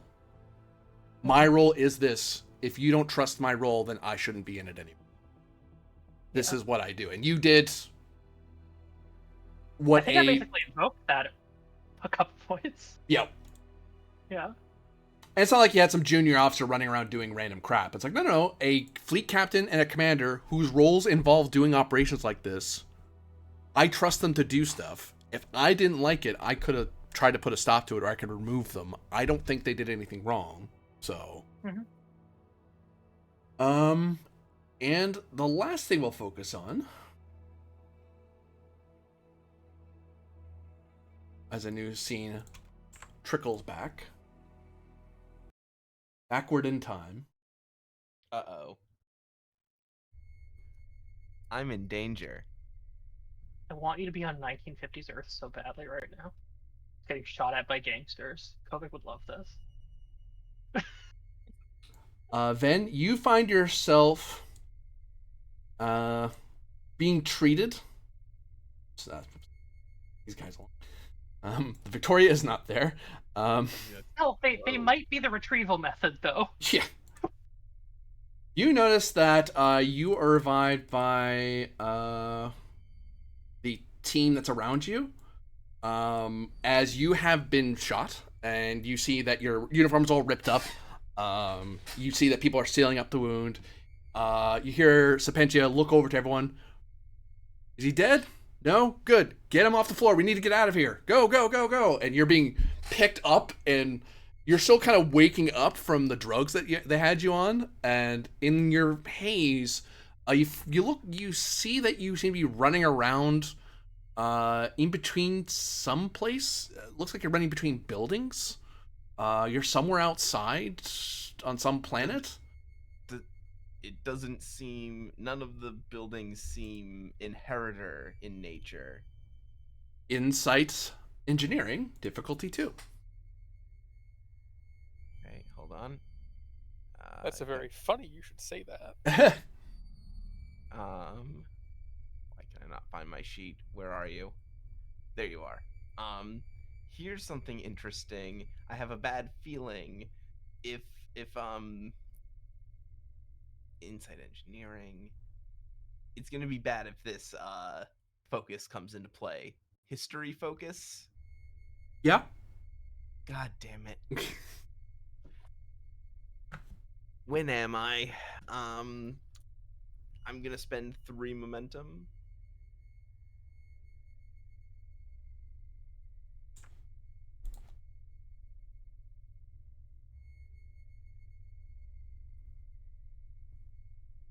You said it was diff 3, right? Yep. Yep, then I just hit it.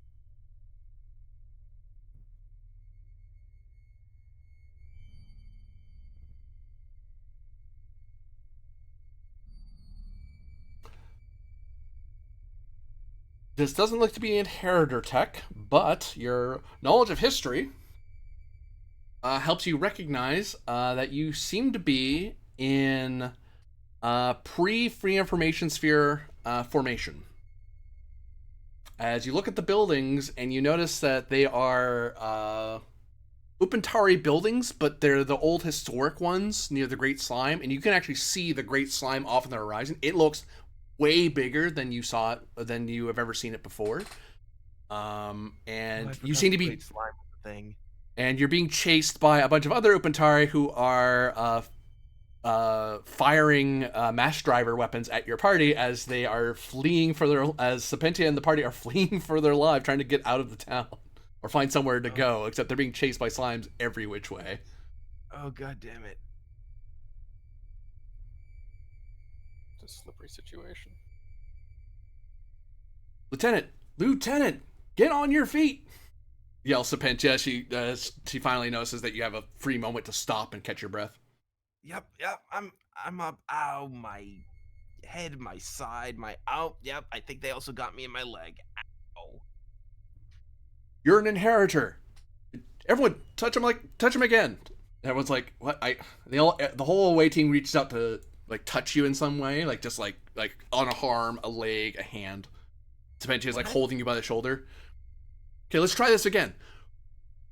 We need to go somewhere else. Go, think up. We can't stay here. Okay. Oh, right. I've read something about this. Okay, yeah. Space-time thought. And Ven is going to try to think us somewhere else? Remember to also go somewhere else. One problem at a time. Where are you going? She said up? Do I see like, are we in like a mountainous region? You're in a urban region. You see sky. Ooh, suggestion for you, Ven. You know where the Inheritor facility is on Upentar, and it's been there this whole time. Yeah. You could think yourself there. Yeah, I would like to think of where I know the inheritor facility on Upantar is. As you start thinking that, she rests her pistol against your face. No, that's how we got shot last time. Stop. Oh, okay. The away team looks Wonderful. alarmed and wants to stop her, but they're all kind of looking around, looking at her. And when you say "oh, okay," and you stop doing it, she lifts her pistol away from you and starts looking around to see if anyone's catching up to you. Yep. Okay. Yeah. Ven's gonna just look up and he's gonna try to spot anything in the distance that could serve as a place away from here up. Oh goodness. Daring plus con difficulty Go 6. to Vulcan. Go to Vulcan. That'd be really funny. Oh, I see what you mean. Oh, yeah, you know what? That's a very good idea. That is terrible. I see what Sapentia means. Okay. Nope. Ven's gonna think of home. Okay. Wait. Okay. No. I got this. And he thinks, and you watch as he just starts repeating under his breath, all roads lead to Rome. All roads lead to Rome. That's great. Well, I the love difficulty that. drops to 5 because you actually chose an actual destination. Oh. Daring con difficulty 5. Yep. You notice I'm Sapentia's looking at you and she's unsure what you're doing right now. Yep. Inheritor of the inheritor's value. Yeah. Astrophysics focus. Yes. Awesome. Yeah. You're doing that, I guess. Yeah. In fact, I think because I get my astrophysics focus. Where are you? Haha. Cochrane Medal of Excellence in Astrophysics. Once permission when the character spends a point of determination on a task that involves the astrophysics focus, I receive 2 benefits. That's great. Very good. So that's and then I am going to spend the other medal that lets me roll the challenge dice. With the Medal of Excellence, don't you have to spend 2 different effects? Or can you double the same effect? Say again. For some reason, I thought with the Medal of Excellence, you had to choose a different determination effect, or do you just double the one you're currently doing?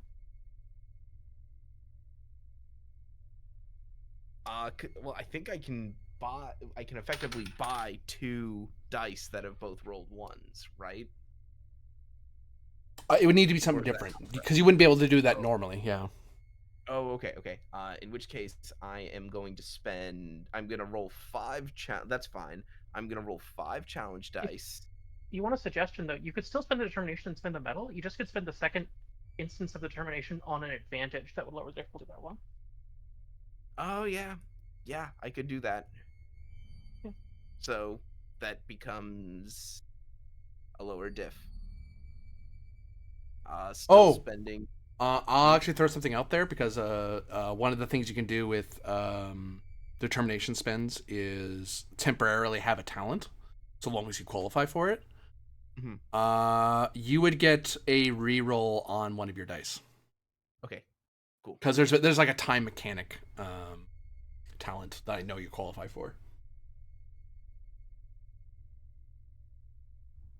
You only gain 3 of that threat. Okay.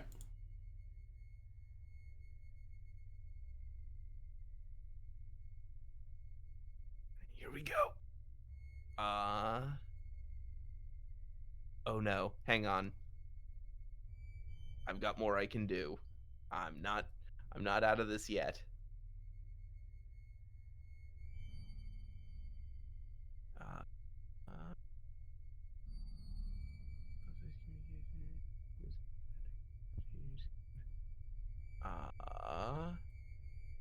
Hold on.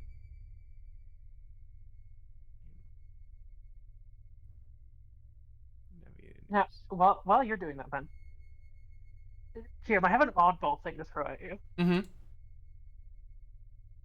Via the trait ABR and ESP, can I throw methodical planning at Ven here?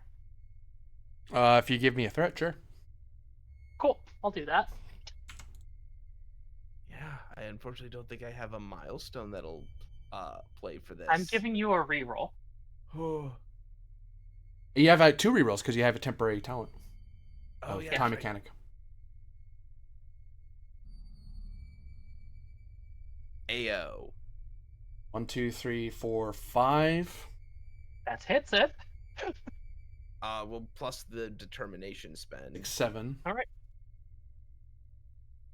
And So